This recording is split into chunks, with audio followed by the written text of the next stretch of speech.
Buff fans, welcome to this week's Go Buff Sports Live Show. I'm your host, Hannah Howell. And I'm Aiden Glockner, also your host. What? Hannah, beautiful spring that we have today. I really don't miss the 70-degree weather that we had literally 24 hours ago. Honestly, Aiden, I'm sure the people going to disco line tonight agree with you. Nothing screams disco like a cold front and snow. Well, what does scream disco, though? All you need to know about CU sports this week.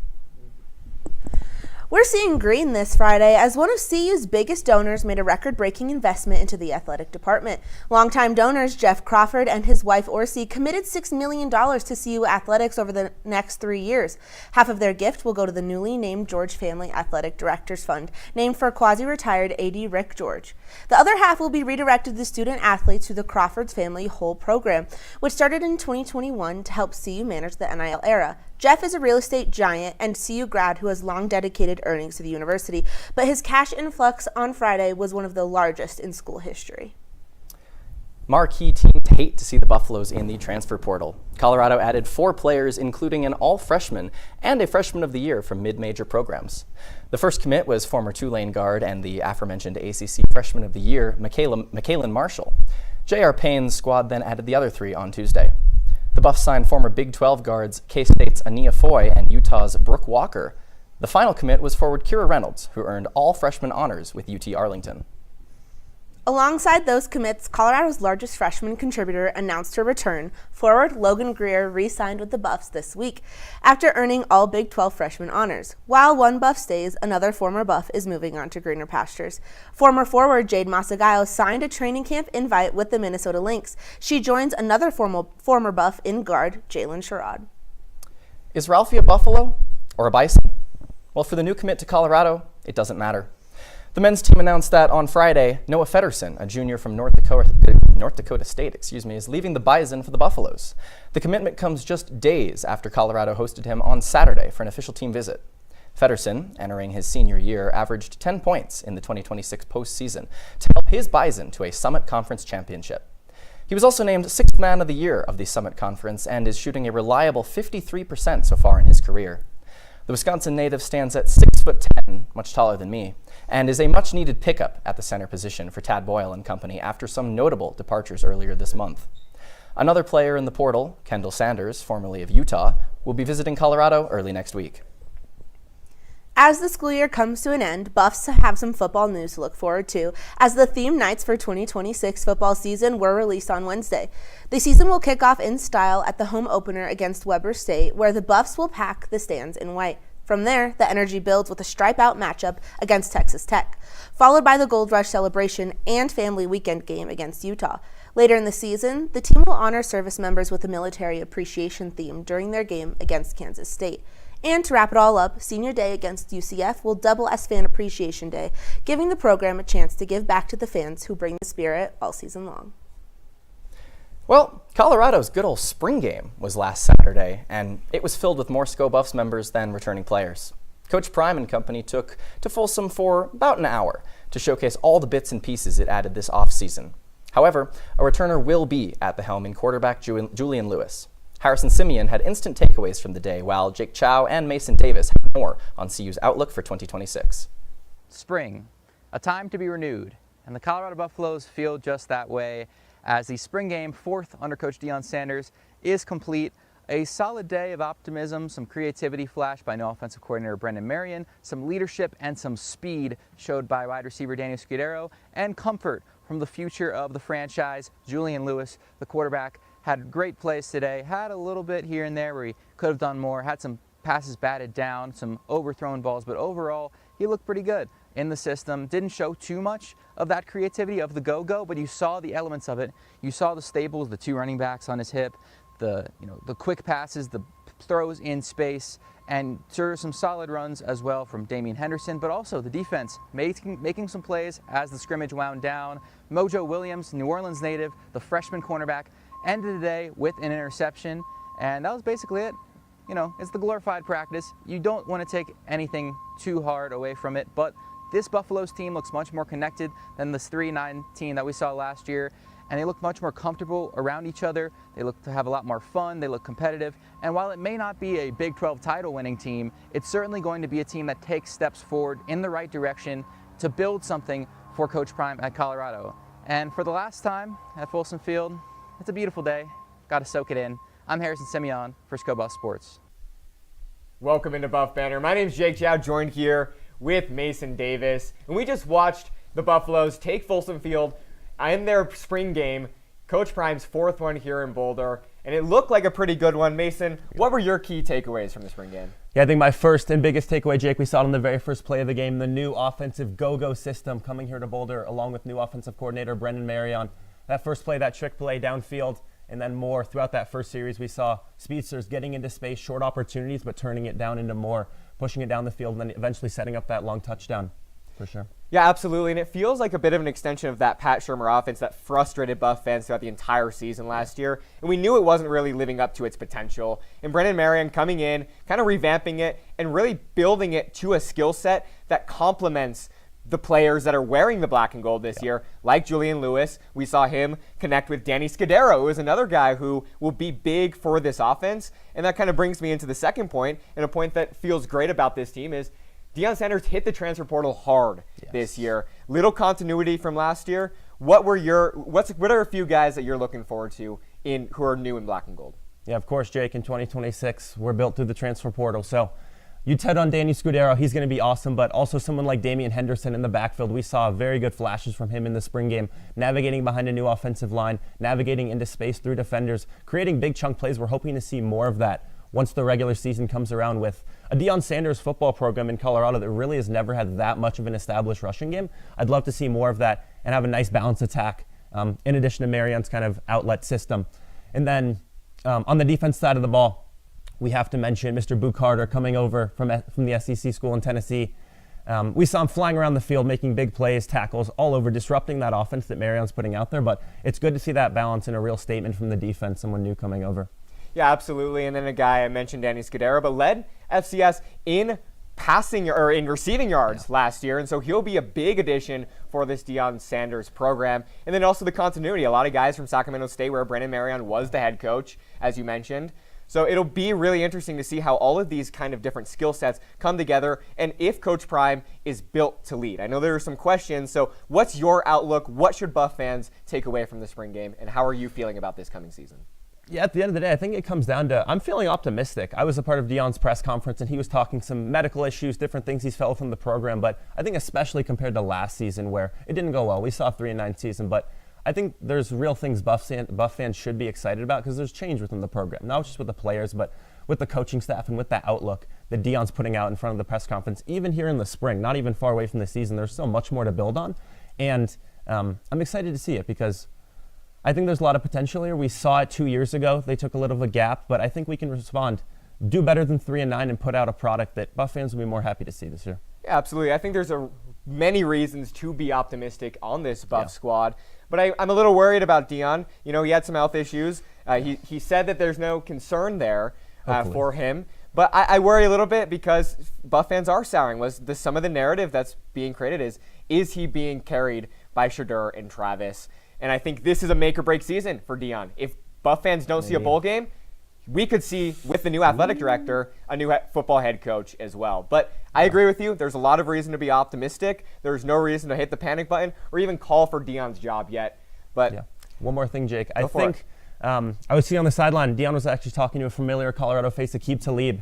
His nephew is actually a part of the Colorado roster this season, talking about it in his press conference. Aqib talked to him. He said he's got a dog over there in his family. He wants to see him on the team. So we will see that next year.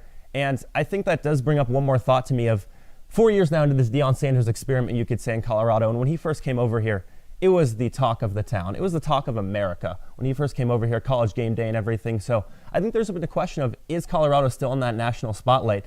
And I'm hoping maybe even not success on the football field, but more lights, more attention to Colorado football would just be an awesome thing to see this fall. Yeah, you could call it the return to the national spotlight. But this has been Buff Banner for Mason Davis. I'm Jake Chow. Back to you guys at the desk. It's now time for this week's trivia question. After the football roster faced social media regarding their size and muscle mass following the spring game on the actual average team, our trivia question this week asks you, what is the average height and weight of the 2026 CU football roster? Stay tuned because we're later in the show.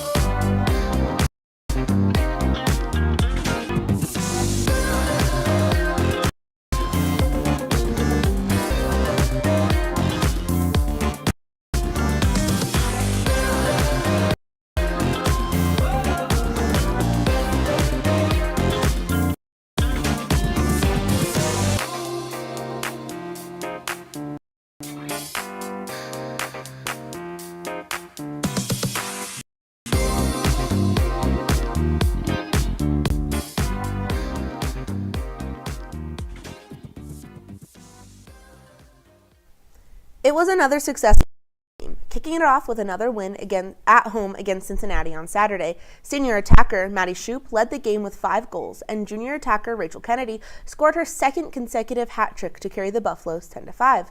The Buffaloes remain undefeated at home in the late season and stand 3-1 in conference play. The Buffaloes carried the momentum into a heated in-state rivalry game against number 18 Denver on Wednesday. Junior attacker Rachel Kennedy fueled CU with 5 goals, a new career high for her, and sophomore goalkeeper Elena O had 5 saves on the night. The DU men's hockey team was also in attendance with their shiny national championship trophy, but it wasn't enough to rally the Pios over the Buffs, who took a 9-6 win, as well as some bragging rights against another Colorado school. The lacrosse team is escaping the spring snow and heading to sunny California this weekend, where they will play the UC Davis Aggies. This will be the 10th lacrosse match ever between UC Davis and Colorado, where Colorado currently holds an undefeated 9-0 record against them. First draw in Northern California is set for 1 p.m. on Sunday, and you can catch the game on the UC Davis YouTube channel, where there's strangely 4 people currently waiting for the event 2 days out. Well, the Colorado Buffaloes women's soccer team hosted its annual Colorado Cup this past Saturday. Here's Max Friedel with the recap, direct from Prentup Field. What's up, Buffs fans? My name is Max Friedel here at Prentup Field shortly after the Colorado women's soccer team beat Air Force 2-0 to claim their 5th straight Colorado Cup championship. The Buffs started off today with a 2-0 win over University of Colorado, Colorado Springs, and moved on to a game against Colorado College where they won 1-0 off an Ava Priest penalty. The big story today was how the Buffs are going to do without the Leyba twins. Obviously, Faith and Hope Leyba are on their U.S. women's national team call-ups, so without them today, how are they going to do? They did just fine. After the game, I talked with Ava Priest and Danny Sanchez. Ava said it's a great feeling that CU refuses to lose the Colorado Cup and now claiming their 5th straight. My name is Max Friedel, again, reporting for Scobo Sports.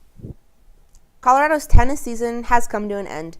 They lost to both Baylor and TCU this past senior weekend, where Anya Nelson, Rix Vanderwerf, and Aya El Sayed all played their last games for the Buffs.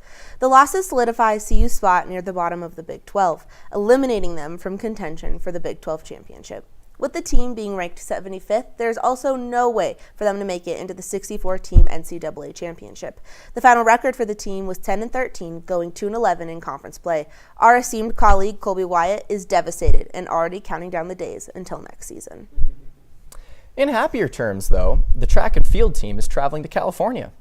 The team will be spread out, attending 4 separate meets. The majority of the team is at the Brian Clay Invitational in Azusa, California, which includes sprints, long distance, and hammer throw. A few of our hurdlers and javelin throwers will be in Walnut at the Mount Sac Relay Meet. And the Long Beach and the Pacific Coast Invitationals will feature 7 athletes competing in various throwing events, the 400-meter and the 400-meter hurdles. There's less than a month for the team to hit their stride before the Big 12 championship meet. Welcome to Folsom Feud. I'm your host, Colby, here with 3 contestants today, Lincoln, Balin, and Kieran. Lincoln, start us off. I'll take game day etiquette for 200. All right. This is the best way to show respect during the CU fight song. What is standing, singing loud, and raising your hand in the hook 'em horn sign? Not what we're looking for. Balin, you have an answer? What is stand up, sing loud, and do the Ralphie horns? Correct. Balin, the board is yours. Give me tailgate traditions for 400. All right, here's the answer. The must-have item to wear on game day to show your Buff pride. Kieran? What is black and gold? That's correct. Nothing says school spirit like those 2 colors. Choose the next one. Let's do fan etiquette for 600. Fan etiquette. The proper response when you hear someone yell, "Go Buffs." What is skull, Buffs? Skull Buffs is right. Looks like we've got some true Buffs fans here. But thank you all for tuning in. Thank you to our contestants, and see you next time. Colorado Volleyball released its Big 12 schedule for 2026 after reaching the NCAA tournament last fall. Coach Jesse Mahoney, Buffaloes will kick off their conference slate at home against Utah on September 25th. They'll have a road-heavy October but finish the year largely in the CU Event Center, closing the season in Boulder against Iowa State. As a final tune-up before summer break, the Buffaloes have a doubleheader in Fort Collins against Denver and their big rivals, Colorado State. CU swept DU, but struggled while battling for the Golden Spike last fall, taking 2 straight losses to CSU while winning just 1 set.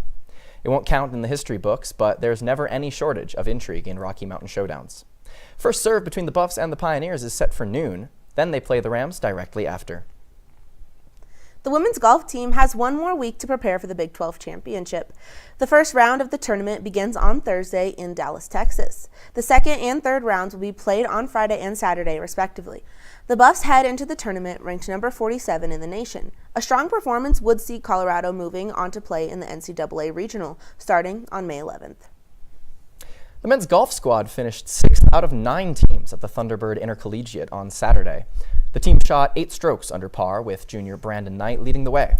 He finished 6th individually at the tournament, shooting a team-low 7 under.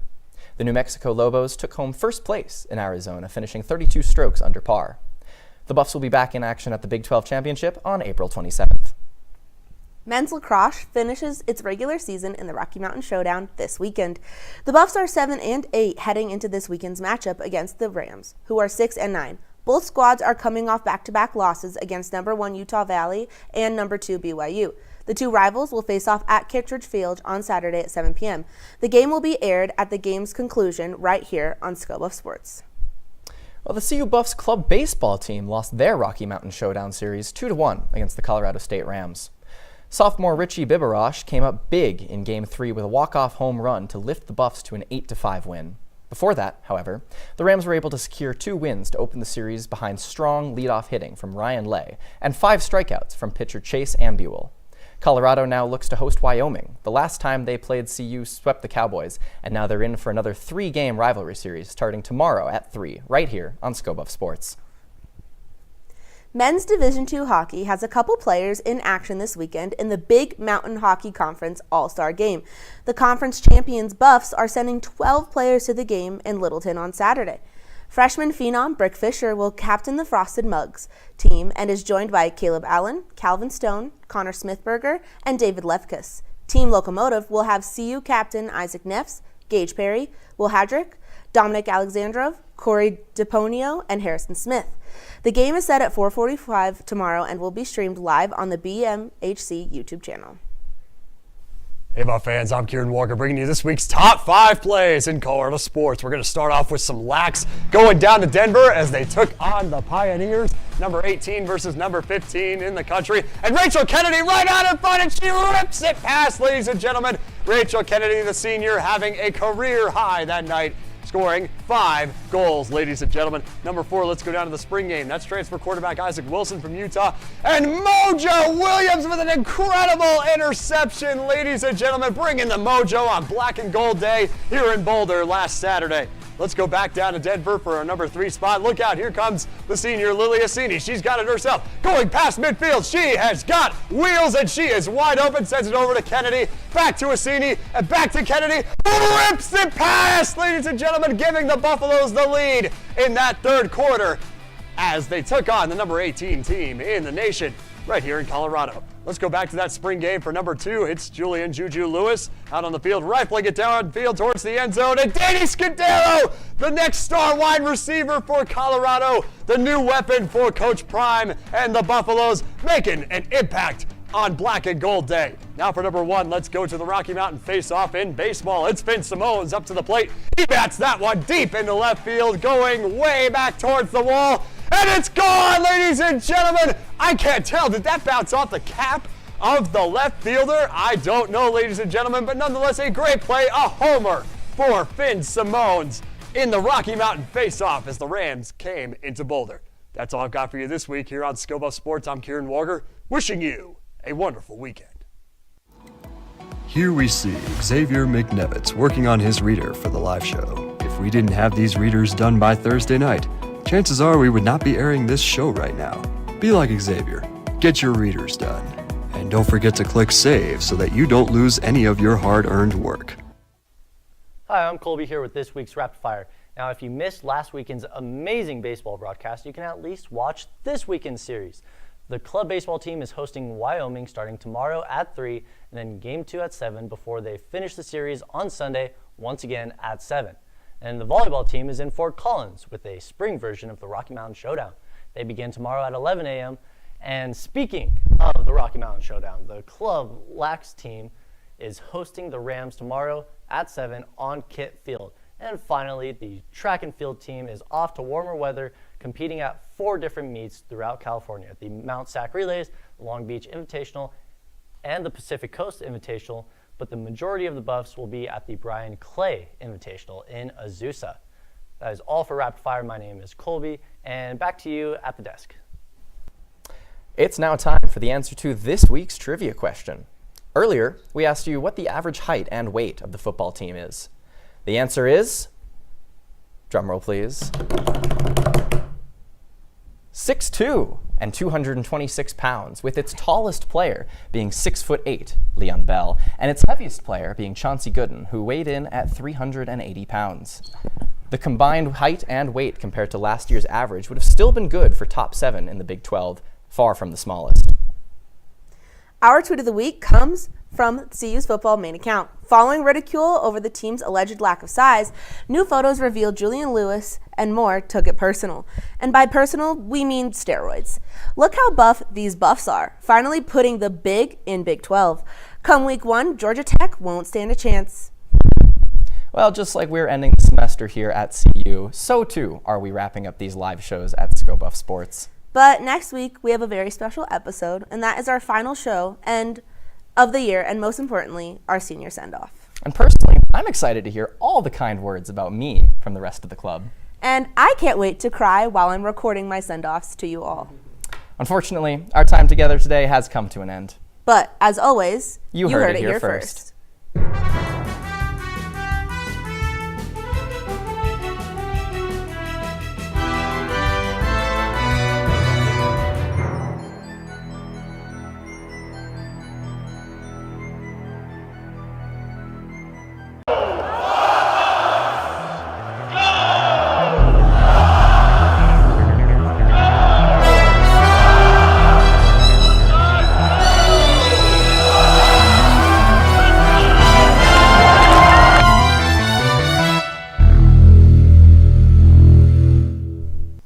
Hello, Buff fans. Welcome to this week's ScoBuff Sports Live Show. I'm your host, Hannah Howell. And I'm Aiden Glockner, also your host. What? Hannah, beautiful spring that we have today. I really don't miss the 70-degree weather that we had literally 24 hours ago. Honestly, Aiden, I'm sure the people going to disco line tonight agree with you. Nothing screams disco like a cold front and snow. Well, what does scream disco, though? All you need to know about CU sports this week. We're seeing green this Friday as one of CU's biggest donors made a record-breaking investment into the athletic department. Longtime donors Jeff Crawford and his wife Orsi committed $6 million to CU athletics over the next 3 years. Half of their gift will go to the newly named George Family Athletic Directors Fund, named for quasi-retired AD Rick George. The other half will be redirected to student athletes through the Crawford's Family Whole program, which started in 2021 to help CU manage the NIL era. Jeff is a real estate giant and CU grad who has long dedicated earnings to the university, but his cash influx on Friday was one of the largest in school history. Marquee teams hate to see the Buffaloes in the transfer portal. Colorado added 4 players, including an all-freshman and a freshman of the year from mid-major programs. The first commit was former Tulane guard and the aforementioned ACC freshman of the year, Michaelin Marshall. J.R. Payne's squad then added the other 3 on Tuesday. The Buffs signed former Big 12 guards K-State's Ania Foy and Utah's Brooke Walker. The final commit was forward Kira Reynolds, who earned all freshman honors with UT Arlington. Alongside those commits, Colorado's largest freshman contributor announced her return. Forward Logan Greer re-signed with the Buffs this week after earning all Big 12 freshman honors. While one Buff stays, another former Buff is moving on to greener pastures. Former forward Jade Masagallo signed a training camp invite with the Minnesota Lynx. She joins another former Buff in guard, Jalen Sherrod. Is Ralphie a Buffalo or a Bison? Well, for the new commit to Colorado, it doesn't matter. The men's team announced that on Friday, Noah Federson, a junior from North Dakota State, is leaving the Bison for the Buffaloes.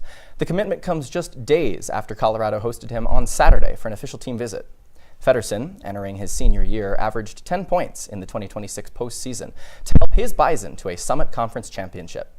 He was also named 6th Man of the Year of the Summit Conference and is shooting a reliable 53% so far in his career. The Wisconsin native stands at 6'4", 6'10", much taller than me, and is a much-needed pickup at the center position for Tad Boyle and company after some notable departures earlier this month. Another player in the portal, Kendall Sanders, formerly of Utah, will be visiting Colorado early next week. As the school year comes to an end, Buffs have some football news to look forward to, as the theme nights for 2026 football season were released on Wednesday. The season will kick off in style at the home opener against Weber State, where the Buffs will pack the stands in white. From there, the energy builds with a stripe-out matchup against Texas Tech, followed by the Gold Rush celebration and family weekend game against Utah. Later in the season, the team will honor service members with a military appreciation theme during their game against Kansas State. And to wrap it all up, Senior Day against UCF will double as Fan Appreciation Day, giving the program a chance to give back to the fans who bring the spirit all season long. Well, Colorado's good old spring game was last Saturday, and it was filled with more SCO Buffs members than returning players. Coach Prime and company took to Folsom for about an hour to showcase all the bits and pieces it added this offseason. However, a returner will be at the helm in quarterback Julian Lewis. Harrison Simeon had instant takeaways from the day, while Jake Chow and Mason Davis had more on CU's outlook for 2026. Spring, a time to be renewed, and the Colorado Buffaloes feel just that way as the spring game, fourth under Coach Deion Sanders, is complete. A solid day of optimism, some creativity flashed by new offensive coordinator Brendan Marion, some leadership and some speed showed by wide receiver Daniel Scudero, and comfort from the future of the franchise, Julian Lewis, the quarterback. Had great plays today, had a little bit here and there where he could have done more, had some passes batted down, some overthrown balls, but overall, he looked pretty good in the system. Didn't show too much of that creativity of the go-go, but you saw the elements of it. You saw the staples, the two running backs on his hip, the quick passes, the throws in space, and some solid runs as well from Damian Henderson, but also the defense making some plays as the scrimmage wound down. Mojo Williams, New Orleans native, the freshman cornerback, ended the day with an interception, and that was basically it. It's the glorified practice. You don't want to take anything too hard away from it, but this Buffaloes team looks much more connected than this 3-9 team that we saw last year, and they look much more comfortable around each other. They look to have a lot more fun. They look competitive, and while it may not be a Big 12 title winning team, it's certainly going to be a team that takes steps forward in the right direction.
Scoring 5 runs in the 5th inning and winning it 8-3. So they took that win, made a very impressive statement, and now we'll look to even the series. Leading off for them will be Kellen Annenson, left fielder today. Pitched the first game of this series and has 2 home runs in the last 2 days. Hit a no-doubter to stamp Miami's win, give them some breathing room last night. First pitch is in the dirt from Hobson. How are you, Balin? I'm doing good. Same boat as Colby. A little tired, a little cold, but it's gonna be a fun day for the Buffs. Yeah, we're all semi-recovering on this Sunday morning, as it's been a long weekend for everybody here. And we're gonna continue that. We have a Skill Buff Sports party, end of the year party, coming up. As we don't know where it is, but we know it's happening somewhere. Hannah, what can you tell us about the struggles of this party? Well, you see, it's been 80 degrees and sunny the past week, and today the high is 53 and rainy, and it was going to be completely outside at my house where I cannot have people inside. So that's the struggle. That's quite a struggle, and we're looking for somewhere to do it. As the 3-0 pitch finds the zone, Hobson's first strike. Count is 3-1 on Anderson, and yeah, we'll make that happen. We'll find a way. Oh, and Noah Bushke's here. Will too soon to be joining us on the mic, and hopefully Lincoln Roach shows up, as that pitch is low for ball 4 to Anderson, so he'll reach first for Miami's first base runner. Yeah, and really one of two things right there. Either he's pitching around of him, thinking about that no-doubter home run that he had yesterday, or because of the cold weather, he's still getting warmed up, which I think is, definitely potentially a factor. It's probably, 40 degrees right now. Sun is, who knows where the sun's at. And so, yeah, probably still getting warmed up a little bit. So it brings up Cole Barron. Usual lineup is that first pitch is grounded short. Hobson flips it to second for one, and for throw to first, not in time from Stafford, dropped by Tunks, but gets the fielder's choice for the first out. Barron reaches first. And yeah, I think definitely for Hobson, maybe not expecting to pitch today. They do have Peter Nickerson, who has experience pitching, and Tyler Gray in the right and left field respectively. But they have pitched in this series already, probably a little tired. So they're going to give Hobson a shot, who has a great arm, just doesn't have experience firing, pinpoint pitches. That first pitch is a ripped foul from Gabriel Gonzalez.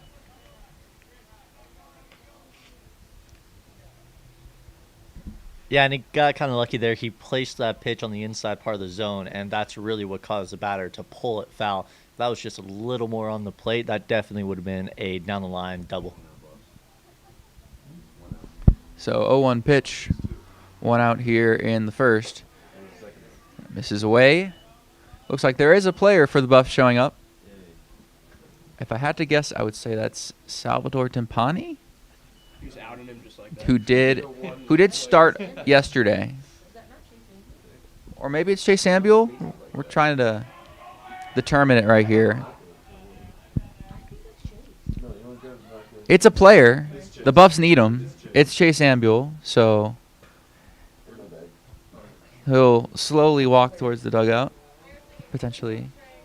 Oh, he pulled his hamstring, so he will not play today. That makes sense. He was not in full uniform. That pitch popped up, actually carrying out to right center, and it gets by gets by Schwartz out in center. So here comes Barron around third, and Miami scores an RBI double for Gonzalez. And Miami takes a 1-0 lead. Brutal stuff there, brutal stuff. He just left that, too much over the plate. Didn't have as much movement as he wanted to, and the batter was all over it.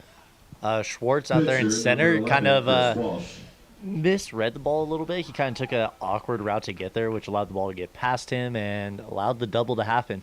Tough break, but, definitely not the end of the world here, first inning. Yeah, Schwartz is a versatile piece of this Buffs fray, but he hasn't played center, at least in my experience. Usually a right fielder if he's in the outfield. Usually kind of third base. He'll pitch every now and then. First base. But center is a tough position to play. You have to play your angles just right. And that time did not have quite a beat on that ball and allowed Gonzalez to reach second base. Still a hit, though. A solid contact from who's Miami's right fielder today, has been Miami's right fielder all series, brings up Chris Walsh, who is starting on the mound for the Hurricanes. Yeah, excited to see what he's capable of. Well said. 1-0 pitch is outside. Hobson's hat falls off. 2-0 the count.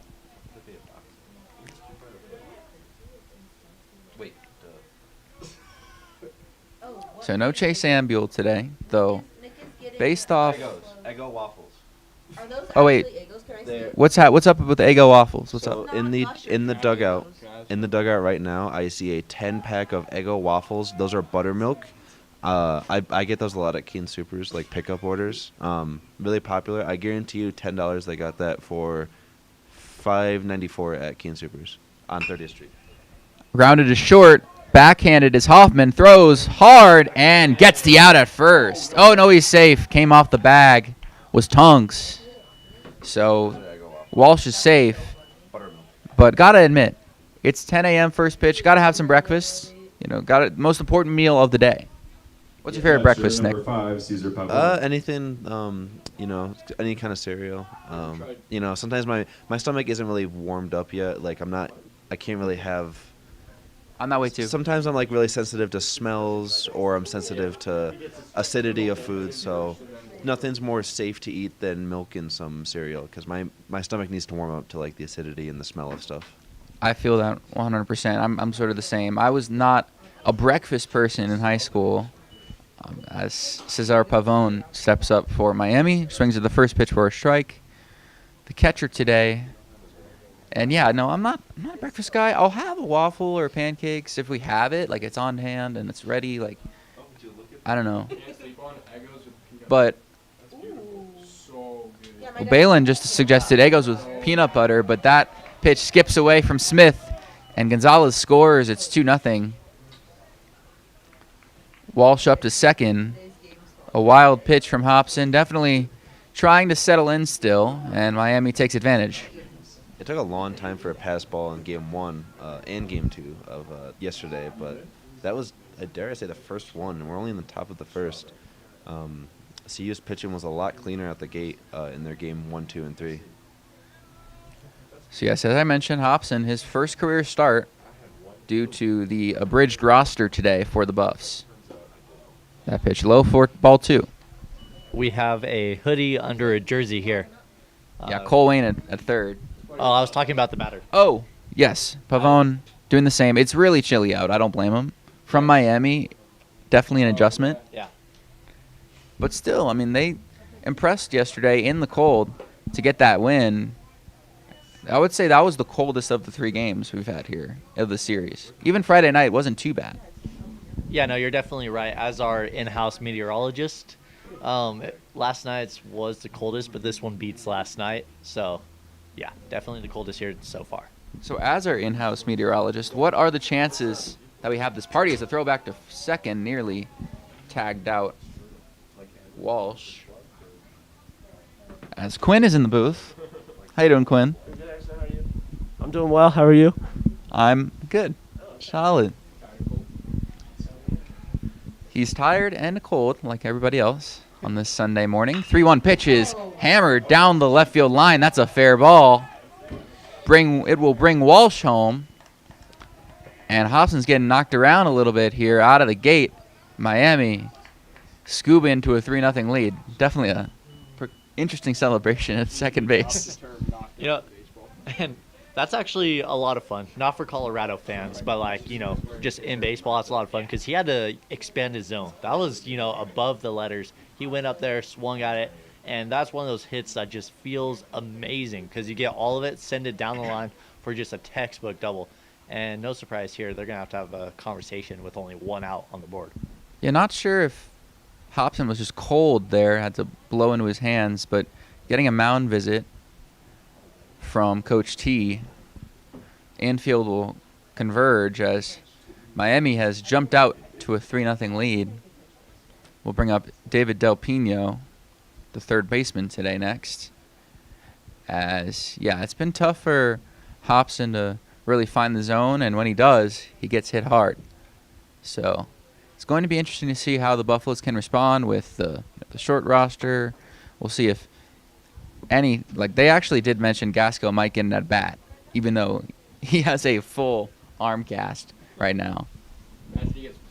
Third baseman, number Yeah, 12, I mean, I've Daniel seen that Hill. before, but it doesn't happen much. I imagine that's probably just like one at bat, maybe. That'd be crazy. But I'm here for it. Didn't it show A with an arm break? It would be quite the trooper action to do on the last game of the regular season. So 1 out now. Del Pino takes a ball. Hobson will try to recover. As we do have 2 more Scovus members, Brittany and Jackie, approach the booth. I'm willing to bet. In fact, I will put money on it that they both took the northbound, because Jackie lives in Willville, and Brittany, I know we don't have money for an Uber right now because we're saving it for senior pictures. So I'm willing to bet they both just saw each other unexpectedly on the bus and now are coming here. And I want to say too, Brittany took off work just for this game. No, not for this game. She took this off 2 weeks in advance. So did I, because we wanted to be with you guys for. I didn't want to work on today. I told my work I was not doing that. Valid. Going back to the weather, it's gonna rain. It's that's not an if, that's a when, and the wind is probably starting at about 1. That's what I've seen. It's a lower chance of rain, but we'll looking see. at about 50. 50 is like guaranteed. That's not great. Not thank you, meteorologist, but don't like to hear that. I'm sorry.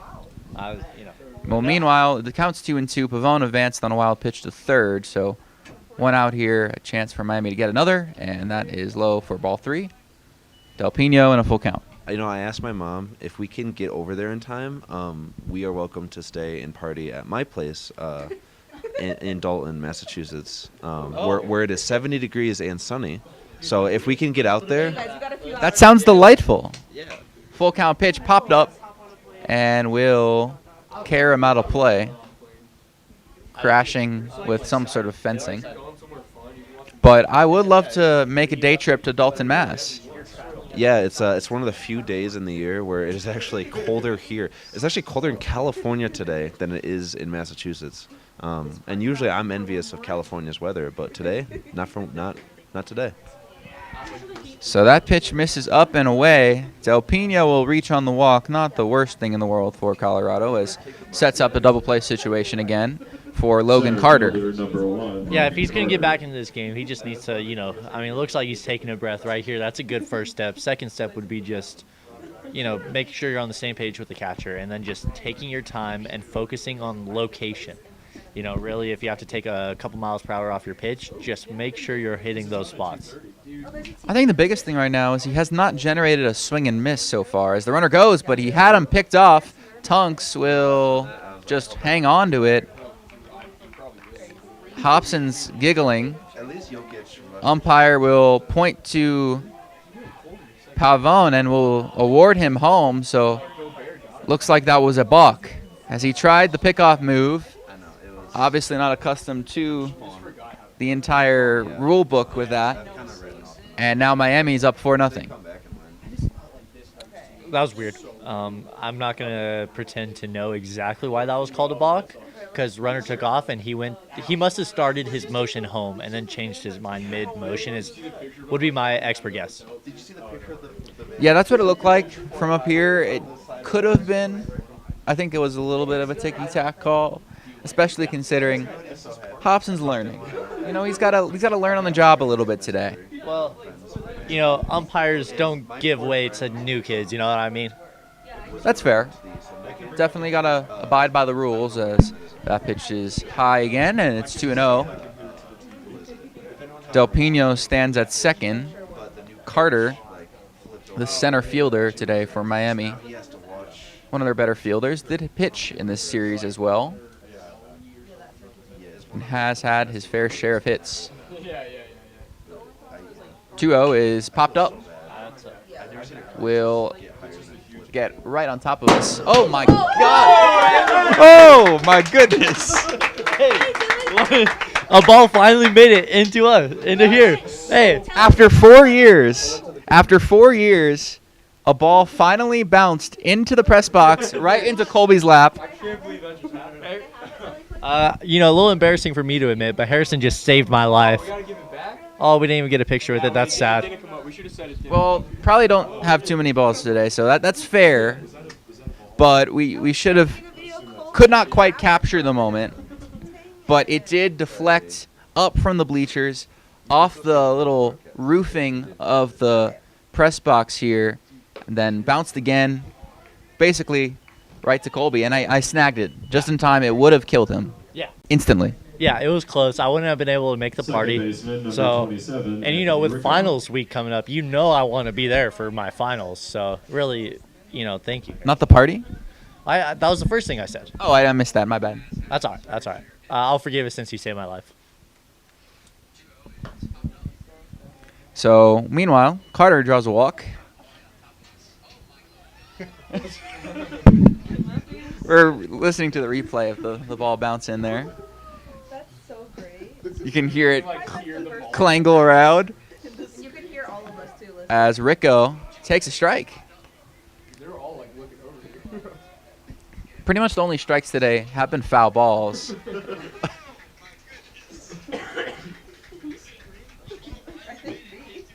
Mrs. High? See, that one was just at the letters. As you just said, they've all just been foul balls, all the strikes thrown so far. It's just because he's not hitting his spots. Yeah, I think something right now, he needs a swing and miss. He just needs that just to restore some confidence. Well, not even restore. He probably just hasn't even generated much confidence right now just because he's starting and all he's had is a walk, and then the only out was a fielder's choice. So trying really hard to generate some sort of confidence as 3-1 is hit high in the air out to shallow center. Back is Stafford, falling down, makes the catch. So 2 outs. Hobson able to get some weak contact. And now to the bottom of the order is Max Brodsky.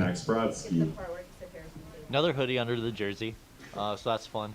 And I would say, you said swing and a miss to get some confidence going. I was even, if the ball was put in play, just weak contact like that can really get a pitcher back into his groove. And he got it right there as that guy popped up for an easy out. So let's see if he makes a similar approach here, probably high fastball. Grounded to Hobson, snags it on a hop, tosses to first, and the side is retired. But not before Miami jumps all over Hobson. It's 4-0 Hurricanes. We'll head to the bottom of the first.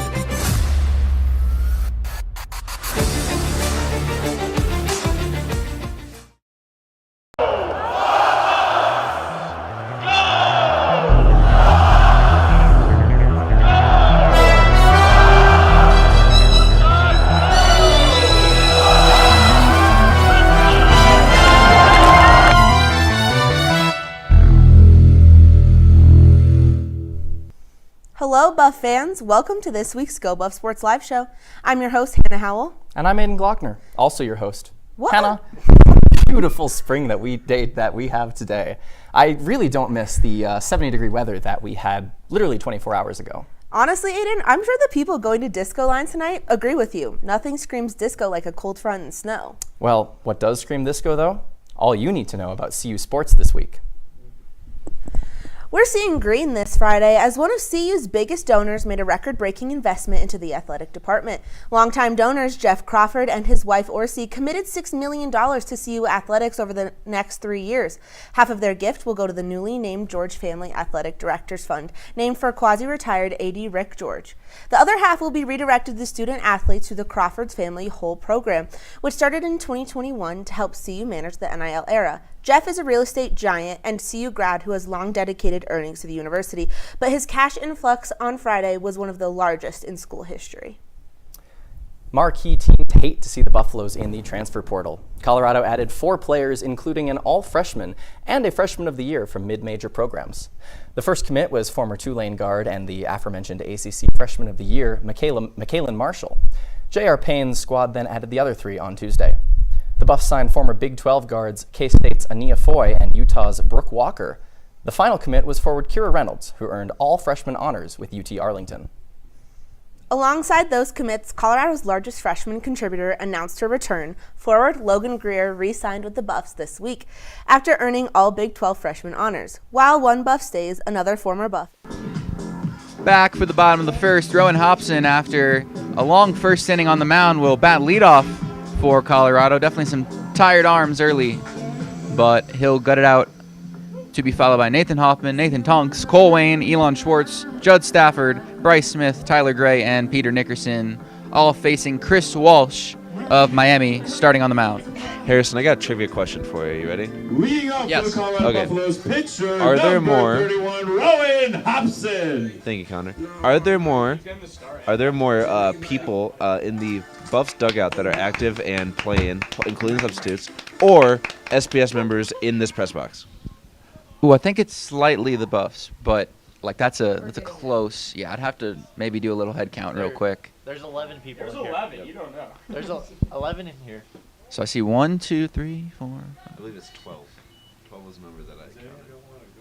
I see 13. You see 13 because someone just dressed right in front of us that is now active. Oh yeah. So the Buffs have an extra player now, as that pitch is in there for strike one. 1-1 the count on Hobson. I mean, my honest opinion here, since it is the last game, that ball was at the letters, but, you know, we'll see what this pitch has in store. I imagine he may have to expand the zones today with some inexperienced pitching, though Walsh has done so in the series. I was going to say, I was watching Walsh during his, little warm-up, and I like what I'm seeing from him right now. He has a little kind of sinker motion, something that goes backhand, and he has a slider. That's all, and a fastball. That's all you need in life, really. 2-1 pitch, try to backdoor slider, but just missed the outside corner. So ball 3. I did ask how everyone else is doing. How are you doing, Jackie? Me? Oh, I'm really tired. It's kind of early for me. I'm just not a morning person. Neither am I. As Hobson walks, how are you, Brittany? Tired. I had to wake up at 3 a.m. to call out of work. I think we all have a consensus that we're all tired. Most of us are cold.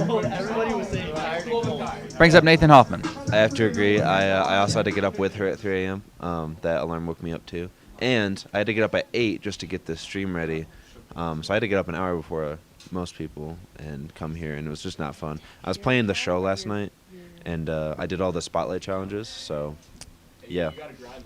Yeah, I also woke up at 3 a.m., but after a 1-hour nap. Actually, I think we have very different, because I was just playing the show in Tamagotchi Life, and I think you were doing a little something different. What were you doing, Harrison? I was watching Moneyball, actually. Oh, really? No way. He faded me for that? I thought I was supposed to do that, but it's okay. Yeah, Lincoln. Well, it was kind of a last-minute decision. It's a great move. We watched it at Zach's house, And, we have a development from the Denver Nuggets series right now. Apparently, Nikola Jokic has that ball deep out the center, caught. So Hoffman flies out, but Jokic thought his underwear was stolen by Jade McDaniels, who he attempted to fight last night against the Timberwolves. Yeah, I like how high the flares are coming between both teams. I think Colorado's missing a nice professional rivalry in sports. Dare I say, it might be the Wolves with the amount of times that we have to face each other in the playoffs. It's just, and you have two bantamweight, Jokic and Gobert going back to back every year. It's such a fun, quasi rivalry. So yeah, the Timberwolves up 3-1 in the series. That would be a devastator in the Nikola Jokic era. Yeah, did you see him charging at I did. As he should. It was an unwritten rule. You can argue whether or not they're valid or not, but I think what also is not in the rule book is you can't steal any player's underwear. Maybe. I don't think that is in the rule book, Harrison. So maybe would it technically be legal to steal someone's undies? I mean, yeah, but you can maybe call it player misconduct, but I don't think you can. Towering out to left, but caught. Hobson has to retreat to first. Was going on that pitch. So 2 outs. Third baseman, number 27, Cole Wallace Wayne. Some loud outs for the Buffaloes. Brings up Cole Wayne with a runner on. And what we saw right there was a nice little hit and run attempt We saw them really trying to use that. They used it a few times yesterday in the doubleheader. They tried to do it there, but it was a pop-up, so to no avail. So Wayne takes a ball. Harrison, how poetic is it that your final game ever is when it brought like the final baseball game of your tenure at Scobo Sports, the ball then comes into the It is something you read in a book. That's something you look, as a journalist, I appreciate good storytelling. You couldn't write a better story. They should have let you keep it. I know they really should have let us keep the ball. It would have been a nice souvenir for my 4 years. Do you have a game ball from a game used ball from the Buffs? I don't think so. Not now. I mean, I may have had it at one point. I do have a game used hockey puck that was given to me back freshman year. Yeah, I was given a game-used lacrosse ball from the men's lax team, and then a puck, and I have 2 pucks, and baseball. So I'm surprised I have that before you, because you are the president. Well, I may not have that puck anymore, to be honest, as that ball ripped out to left, but back to back to back, hard hit flyouts for Colorado. As they get a runner on, but can't chip into the 4-0 lead Miami has. We'll head to the top of the second. Players, but with the coaching staff and with that outlook that Deion's putting out in front of the press conference, even here in the spring, not even far away from the season, there's still much more to build on. And I'm excited to see it because I think there's a lot of potential here. We saw it 2 years ago. They took a little of a gap, but I think we can respond, do better than 3-9, and put out a product that Buff fans will be more happy to see this year. Yeah, absolutely. I think there's many reasons to be optimistic on this Buff squad. But I'm a little worried about Deion. You know, he had some health issues. He said that there's no concern there for him. But I worry a little bit because Buff fans are souring. Some of the narrative that's being created is he being carried by Shadur and Travis? And I think this is a make-or-break season for Deion. If Buff fans don't see a bowl game, we could see, with the new athletic director, a new football head coach as well. But I agree with you. There's a lot of reason to be optimistic. There's no reason to hit the panic button or even call for Deion's job yet. But one more thing, Jake. I think I was seeing on the sideline, Deion was actually talking to a familiar Colorado face, Aqib Talib. His nephew is actually a part of the Colorado roster this season, talking about it in his press conference. Aqib talked to him. He said he's got a dog over there in his family who wants to see him on the team. So we will see that next year. And I think that does bring up one more thought to me of 4 years now into this Deion Sanders experiment, you could say, in Colorado. And when he first came over here, it was the talk of the town. It was the talk of America when he first came over here, college game day and everything. So I think there's been a question of, is Colorado still in that national spotlight? And I'm hoping maybe even not success on the football field, but more lights, more attention to Colorado football would just be an awesome thing to see this fall. Yeah, you could call it the return to the national spotlight. But this has been Buff Banner from Mason Davis. I'm Jake Chow. Back to you guys at the desk. It's now time for this week's trivia question. So one of the quicker pitching changes I've seen in Colorado club baseball history, despite the low number of personnel, Hobson's day is done after just 1 inning and 4 runs surrendered. And Nathan Hoffman will take to the mound. Did pitch 3 innings on Friday. Did get a 9-out save in the series opener. You know what I'm missing? A backup. Oh. Back up the middle. Kind of started my sentence for me. And that's Kellen Anderson with his first hit of the day. Yeah, usually if you hit it right back at the pitcher, it's usually going through. And perfect example there. Anyways, what I'm missing is a backup catcher in my fantasy baseball league. And stirring analysis. Colby, I have Shane Langoliers and Drake Baldwin, and I'm trying to get rid of one of them. I know, that's the hard question, because they're both really good. You would think, but a lot of times I'll put in Shane Langoliers, and apart from that 19-point game he had the other day, he's just going in the negatives a lot compared to Drake. Like, Langoliers will give you more, but Drake is just so 50-50. Off. Hard hit out to right. Someone in a hoodie, I don't know who it is, makes the catch. Doesn't even have a jersey on, it appears. Nickerson started in right. Maybe he didn't have a jersey. See something new every day. Yeah, that's really the beauty of baseball. I can tell you, I've never seen someone just only wearing a hoodie. So it is Peter Nickerson, but I guess they left his hoodie his jersey in the washing machine. as he's playing with a hoodie. Brings up Gabriel Gonzalez, as that was Cole Barron who flew out.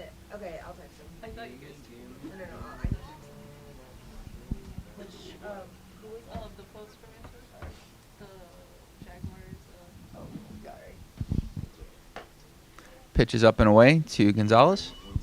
Yeah, he tried to get that to move down in the zone, but to no avail there. He just needs to he started that pitch too soon. Oh, also, in response to Nick. Oh, wait. Ooh. Swung on a miss. Nick, what about off the rip, like just off the top of my head, Chandler Simpson? I'd have to look at like the potential points, but that sounds like a scam, Colby. He's top 10 right now. Yeah. Chandler Simpson is top 10 fantasy outfielder right now. Yeah. I'll only consider it after you and I stop playing each other. How's that? Because we play each other this week. That would be tomorrow, no? Yes. So tomorrow, Colby. For the 1-2, check on Annenson at first. Tyler Gray has moved to first base, so definitely a little shift. It looks like Hobson's out in left now. I like how Gray, he held up his glove with the ball as if it was close to getting the out. Runner goes. Throw down from Smith is not in time. Second baseman wasn't quite covering it. But a strikeout on Gonzalez. So second out of the inning brings up Chris Walsh, though now with a runner in scoring position. And that was actually one of the better throwdowns we've seen here at Scott Carpenter Park. But the problem is it was just an amazing jump against, just a great throw. So, yeah. Yeah, Anderson, a very talented player, has shown the power, has shown the speed, a little bit of ability on the mound as well. First pitch, veering foul, a hard hit. Near the, could have hit on a bounce. Oh, it hit one on got one on the double bounce. Is that Kieran's car? Oh, it did hit Kieran's car. Though it didn't look like it hit it that hard. Also, it didn't hit a window. It hit the very top of the car, so at worst, you have a little dent. At worst. That's still not good. Yeah, not the best. But it's not a very visible dent in the part no one looks at for your car. I have binocular camera out there, or I wish I had a camera. I have binoculars, and I don't see any visible damage to Kieran's car. All right. Good to hear. 1-1 pitch. Low for a ball. Walsh had a single in his first trip. Looking for another to possibly extend Miami's lead.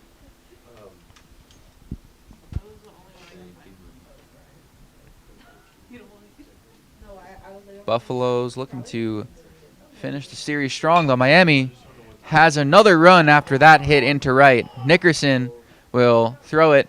It's cut off by Gray, and Annenson scores. Second hit for Walsh. Gets an RBI, and it's 5-0 Hurricanes. Things are not going well. They gotta, stop this bleeding. I mean, there's only one out, so that's, not the worst inning in the world. 2 outs, actually. Well, sorry, in my head I was thinking 1 out to go. There's only 1 out to go. So, I mean, they can still get out of this, relatively clean. But they just need to, right here, right now. Yeah, it's going to be tough. Pavone had a double in his first at-bat. One of 2 extra base hits by Miami. Fouled right back towards us, though. Thankfully, we have a net here, which has definitely saved a few lives in this press box over the years. Yeah, I mean, backstops were just a great invention. I wonder how long they played baseball before they decided they needed backstops. Yeah, funny you say that, Colby, because I'm back in my hometown, has the second oldest ballpark in the country, and it took them a very long time to put a net in. And I think that was in 2015 or something, and it was kind of a controversial change. I don't know why, because there wasn't an exigent reason. They just put it in because it's becoming the standard. But fun fact, it is still wood. It is the final wooden grandstand in America. Half swing foul.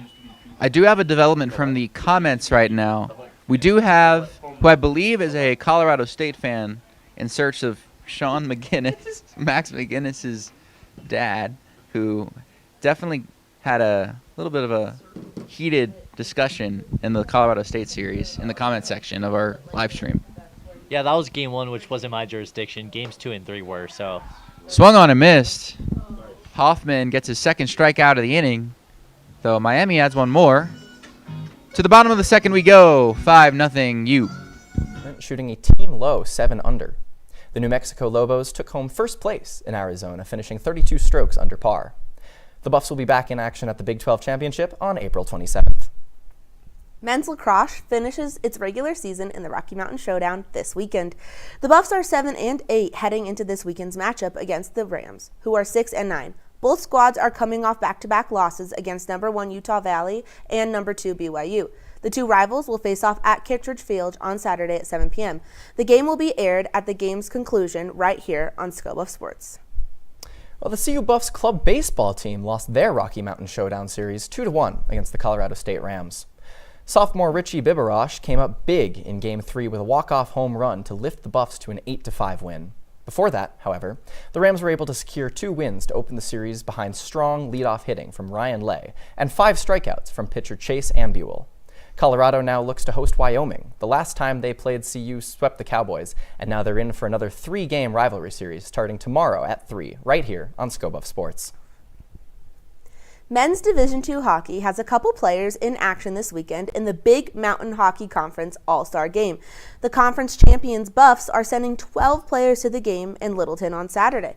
Freshman phenom Brick Fisher will captain the Frosted Mugs team and is joined by Caleb Allen, Calvin Stone, Connor Smithberger, and David Lefkus. Team Locomotive will have CU captain Isaac Neffs, Gage Perry, Will Hadrick, Dominic Alexandrov, Corey DePonio, and Harrison Smith. The game is set at 4:45 tomorrow and will be streamed live on the BMHC YouTube channel. Hey, Buff fans, I'm Kieran Walker bringing you this week's top 5 plays in Colorado sports. We're going to start off with some Lacs going down to Denver as they took on the Pioneers, number 18 versus number 15 in the country. And Rachel Kennedy right out in front, and she rips it past, ladies and gentlemen. Rachel Kennedy, the senior, having a career high that night, scoring 5. New pitcher for Miami, though we're not sure who it is because they didn't put a number 11 on the roster, including the starting lineup and the bench. So Harrison Simeon now joined by Quinn Kreck for the bottom of the second. Buffs trail 5-zip. How's it going, Harrison? I'm doing good. How are you? Feeling pretty good. It's a little chilly out here today, but, having fun. Yeah. We've had a fun weekend. Fun weekend of baseball. Buffs looking to seal it out strong, but Miami already up big early on. Elon Schwartz, the center fielder today, stands in. First pitch misses up and in. We were talking Nuggets. I tried to watch the Nuggets game last night, and it was actually our president of the United States speaking, and I was so upset because, it wasn't it when the Wolves were coming back and, pulling away in the game? I know, and they just put on this president speaking, and I was like, what the heck? I missed half of it, and I don't have the money right now for ESPN Plus, so I just had to sit there and watch a person speak. Yeah. I'd rather watch the Nuggets. I mean, maybe the Nuggets PR team tried to stop us from watching the Nuggets losing, but Maybe it was a Nuggets team they do a lot of those ABC special reports, and they don't always really need to do those, especially for so long. it was just the presser that he was speaking at. It was not necessary. 3-0 catches the outside corner. Quinn, what are your thoughts on this game so far as you parse through the roster? Well, Buffs are struggling here to start. Obviously 5 runs first 2 innings, not an ideal start here on a chilly Sunday morning. But, we saw the bats get going in that game on Friday. I'm sure that they can bring it back. Yeah, mine maybe a little bit towards regionals. That ball grounded to second. Schwartz is retired. We'll bring up Judd Stafford. His first at-bat, I believe, of the series. Number 11, Judd Stafford. I could not tell if he was with the team for Game 1 of yesterday's doubleheader, but I don't think he's had any action this weekend, but up to bat now with 1 down. Yeah, Buffs trying to switch it up here a little bit. Miami going with their black jerseys, white, green, and orange hats, and white pants. Meanwhile, the Buffs with their white pinstripes. Last night had the black pinstripes. Love those. Yeah, love a pinstripe. Probably the best type of uniform. 1-0 is swung on and missed. I see you've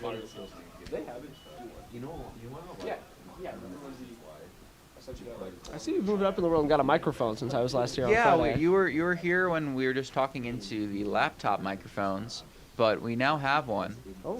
Thanks to Kieran. Oh, thank you, Kieran. Through the infield, just by the glove of the shortstop.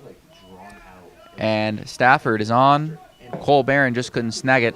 Catcher number 28, So Bryce Smith. first hit of the day for the Buffaloes brings up Bryce Smith. Interesting that we don't have Paxton here today. He's usually at every baseball game. Our live broadcast coordinator alongside you. I know. How you feeling about that? I'm excited. You know, who knows what the position could bring next year. Oh, I was more talking about Paxton not being here. Oh yeah, I'm excited Paxton's not here. I'm always excited when Paxton's not here. That was a well-in promotion, Quinn. I think you did a great job. Now you're going to have to do what Kieran was doing last year, though. You're going to have to manage equipment. Yeah, you're going to manage equipment and who goes to what, and you're going to have to be ready for that. That's a responsibility that I'm ready for. You know, I can lug equipment around. You have to be ready for it. You don't have I know. a, you don't have I you, don't have a you don't choice, have a choice, buddy. So Smith in a 0-2 count. 1 out, runner on first. Swung on and missed. Tagged out.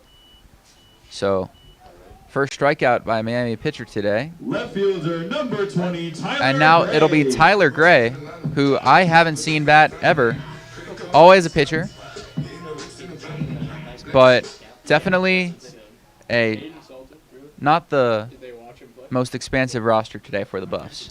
No, I mean obviously they're resting some individuals for regionals coming up. And do we know who we're playing? I would not know yet. They do have regional secure, so maybe mind a little bit towards then. You know, don't have the full roster in attendance, but definitely it's going to be tough as that ball ripped by Gray, but foul. Good contact. That ball just fell in the lazy river, or if not in it, damn near close to it. That lazy river, by the way, is green right now. Yeah, I don't know if I've ever seen anyone in it. But now there's a ball in it, so. Yeah, they definitely got to clean that out before the summer. Swung on a miss, but gets away, so Stafford advances to second. Count will be 1-2 as Peter Nickerson stands on deck, still in his jacket, no jersey still. Maybe he doesn't have one. I would imagine he doesn't, considering he played in the field with it.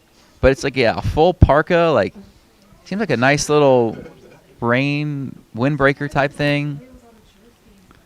I'm very surprised. He could be batting in the windbreaker. That would be a sight for sure. Would be a sight. I didn't know you were allowed to do that. Honestly, I thought it had to be under, but we'll see. I wonder how that affects his bat speed and everything. I don't know if that's the biggest advantage to have, as the 1-2's outside. Maybe he's swinging with the jacket on, and then he'll take it off, so that he's got a little bit more power. Maybe, yeah, that could help. Though I don't know if he's exactly swinging like he would. He's looking like, who's that guy who holds the hands apart? Like the old days. Swung on a miss. Throw back to second. I think that's the end of the inning anyway. And it is. So Gray is down swinging. Back-to-back strikeouts for Miami after the single. And that does it for the second. We'll head to the third. Miami up 5-0. After Colorado hosted him on Saturday for an official team visit. Feddersen, entering his senior year, averaged 10 points in the 2026 postseason to help his Bison to a Summit Conference championship. He was also named 6th Man of the Year of the Summit Conference and is shooting a reliable 53% so far in his career. The Wisconsin native stands at 6'10", much taller than me, and is a much-needed pickup at the center position for Tad Boyle and company after some notable departures earlier this month. Another player in the portal, Kendall Sanders, formerly of Utah, will be visiting Colorado early next week. As the school year comes to an end, Buffs have some football news to look forward to, as the theme nights for 2026 football season were released on Wednesday. The season will kick off in style at the home opener against Weber State, where the Buffs will pack the stands in white. From there, the energy builds with a stripe-out matchup against Texas Tech, followed by the Gold Rush celebration and family weekend game against Utah. Later in the season, the team will honor service members with a military appreciation theme during their game against Kansas State. And to wrap it all up, Senior Day against UCF will double as Fan Appreciation Day, giving the program a chance to give back to the fans who bring the spirit all season long. Well, Colorado. Third baseman, number 12. We had a nice hand clap together over here at the press box. You gotta explain that. Yeah, no, we were all clapping together. Pause. Okay. You gotta explain yourself here. Okay. I don't know how else to describe it, though. We were listening to Hand Clap by Fits in the Tantrums off a really great album, As One Does, and we were clapping with our hands together. Yes. In unison, as the first pitch to David Del Pino into the glove of jacketed Peter Nickerson for the first out.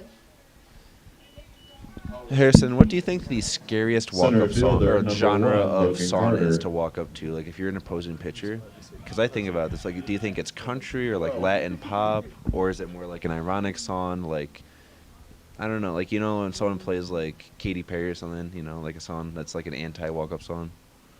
Maybe something like that. I don't know. It depends. It just really depends on the hitter, because if it's a power guy that hits a bunch of home runs and they come up to Yankee Doodle or something, I would be a little scared. But if it was like some menacing song and the guy's hitting 150, I don't think it more depends on the batter than the song, I would say. I guess, yeah. I didn't really have a set answer in mind, but I was, sometimes I just think about like what would be the most intimidating on the other team. 0-2 count to Logan Carter. Hoffman misses inside.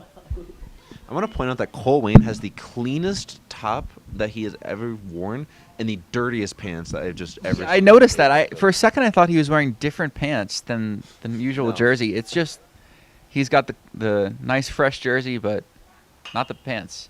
As that ball popped up, Gray under it in foul territory and snags it. So 2 down quickly. Brings up Anthony Ricco. Second baseman, number 27. I don't really like the Anthony Ricco. Hurricanes hats. Yeah, they don't really go with the black jerseys. I see someone in there with a black hat, which would go in that case. And their jerseys yesterday were nice, wearing whites. First pitch swung on a miss. But, yeah, today, not quite coordination. I don't get it. The orange on the back of the hat looks a little too pink to me too. Yeah. That's kind of how I've always thought of Miami's orange. It's not pink? Well, not the. I don't know. It's a very unique orange. It is a unique orange for sure. Very unique orange. So 1-1 the count. Miami coming off their first road win of the year yesterday. It was their third of the season overall. Buffalo's looking to reach 19 wins. That ball grounded to Wayne at third. Mismanages it. And Ricco will reach. Slow roller. Would have been tough to throw him out. But it'll go as an E5 on Wayne. And bring up Max Brodsky. Tough luck there for the Buffs. A little bit of an issue there fielding. But only one out. They got 2 outs, 1 on. Not bad. Easily can come back from this. Brodsky grounded out to the pitcher in his first at-bat, though did have a couple of hits yesterday. As started at first base. Did not play Friday, but was a big part of Miami's win in the second game of the doubleheader yesterday.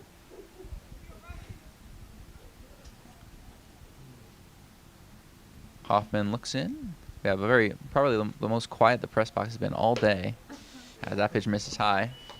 Yeah, it was Friday. Like that was the loudest press box I've ever been inside. We apologize for the ruckus we were making on also, Friday. we had a speaker, like a laptop speaker, so you could hear the whole press box. We're really excited about senior night. Yes, we were excited about senior night. We're passionate. We were very passionate that night. It wasn't even just that. It was just the fact that there was like 20 people in here. That's true. Yeah. I wonder what incentivized that. So 2-1 the count. Baseball. Yeah, I guess I'll go to baseball. We were a little sugar high over there on Friday. It was more like we were gonna go to the show, and then that all got delayed. So we were like, you know what? We were at the show. Let's just go to baseball instead. Yeah, one of the more stressful days I've had. So we just wanted to have a little fun. Got a little too loud. Had to calm down a little. Yep, and I had a nice long drink of milk when I got home. Yeah, I saw that on your close friends. Yeah, that was the milk drink definitely drank the problem. So it's like in Minecraft, when you drink milk, you get all your status effects removed. That's basically what it was like for me. Runner goes, but that pitch finds the zone, the outside corner. Hoffman with his third strikeout ends the inning without a run for the Hurricanes, but they still lead 5-0. To the bottom of the third we go. And I think this is a make-or-break season for Dion. If Buff fans don't see a bowl game, we could see, with the new athletic director, a new football head coach as well. But I agree with you. There's a lot of reason to be optimistic. There's no reason to hit the panic button or even call for Dion's job yet. But yeah. One more thing, Jake. I think I was seeing on the sideline, Dion was actually talking to a familiar Colorado face, Aqib Talib. His nephew is actually a part of the Colorado roster this season, talking about it in his press conference. Aqib talked to him. He said he's got a dog over there in his family. He wants to see him on the team. So we will see that next year. And I think that does bring up one more thought to me of 4 years now into this Deion Sanders experiment, you could say, in Colorado. And when he first came over here, it was the talk of the town. It was the talk of America when he first came over here, college game day and everything. So I think there's been a question of, is Colorado still in that national spotlight? And I'm hoping maybe even not success on the football field, but more lights, more attention to Colorado football would just be an awesome thing to see this fall. Yeah, you could call it the return to the national spotlight. But this has been Buff Banner from Mason Davis. I'm Jake Chow. Back to you guys at the desk. It's now time for this week's trivia question. After the football roster faced social media criticism regarding their size and muscle mass following the spring game, we did some math on the actual average size of the team. Our trivia question this week asks you, what is the average height and weight of the 2026 CU football roster? Stay tuned because we'll have the answer later in the show.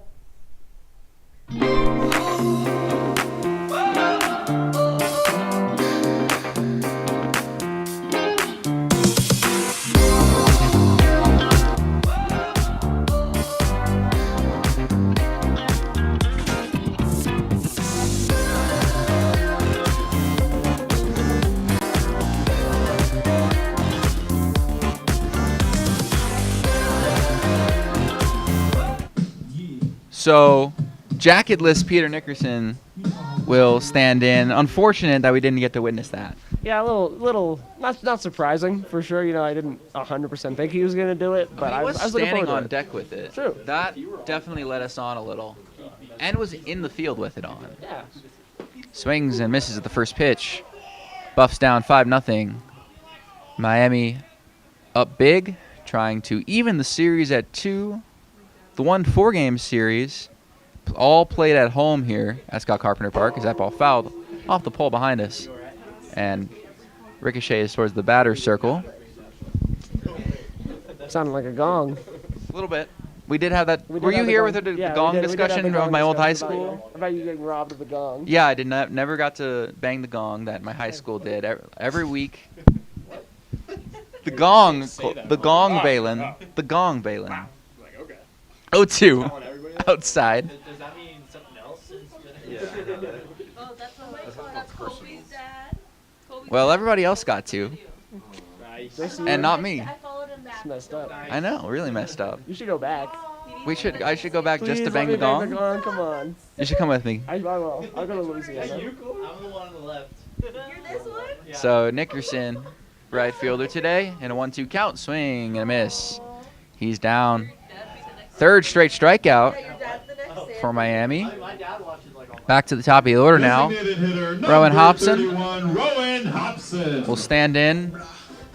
Maybe it was the opener today, we can consider it. Because he did start, only went an inning. Didn't go so well, but it was batting leadoff. Yeah, he's still in the lineup. He's chilling. He's a freshman. He'll have plenty of opportunities ahead of him. Went out. That ball's in there. That's a ball. Balin disagrees. Not happy. ABS challenge. ABS challenge. 0-1. Swing on, grounded to second. Takes a little hop, but no issue for Rico, and that's the second out. Pitcher number 17, Nathan Hoffman. And now it'll be Hoffman, who, as Hobson jogs around home plate, will stand in for a second at bat. Had a hard fly out to center field his first time up. And on the mound now, too. So, a little bit of an interesting day here for Hoffman. Yeah, they go from the leadoff man pitching to the second hitter pitching. Maybe Tunks is next. Make their way through the lineup. Yeah, give everybody a shot. Might as well. Last game of the regular season. Not super consequential for Colorado, as they already have locked up the Mid-America West crown. That pitch in there. Or actually, just low for a ball.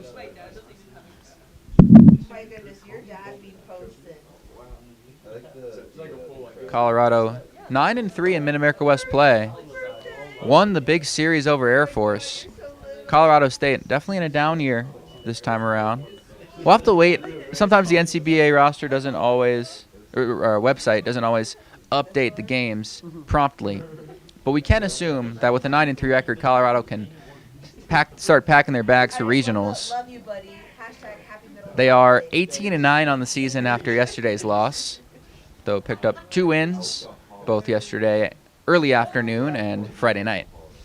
Yeah, Buff's playing some solid baseball here going into regionals. And, forgive me, I'm not super familiar. Do they play games at home or do they go somewhere for regionals? Oh, they go to Nebraska. Okay. So, unfortunately, this will be it for our club broadcast. We did try, potentially, to go to regionals my freshman year, and then we tried to potentially go to the Club Baseball World Series, which took place in Illinois, which would have been an even more big adventure. I was not part of that because the school year was over, and so I just had to go home. Yeah. But we took our shot. How does it feel doing your final club broadcast ever, Harrison? It's only the third inning. It hasn't quite sunk in yet, but it's been quite a ride. It's such an uneventful game. Like, I remember Alex Roberts, his final game after 2 long years with us was a 11-2 Northern Colorado game. I feel so bad for him. Tunks goes the other way. Gabriel Gonzalez fumbling it in right. They're going to send Hoffman home, and the Buffs have a run. Nathan Tunks goes the other way and cuts into Miami's lead. Third baseman, number 27, Cole. Perfect hit by Tunks. Fantastic base running by Nathan Hoffman. Read that perfectly. A bit of a fumble there in right field, but the Buffs able to get on the board now, only down by 4. They've still got 4 innings to go here.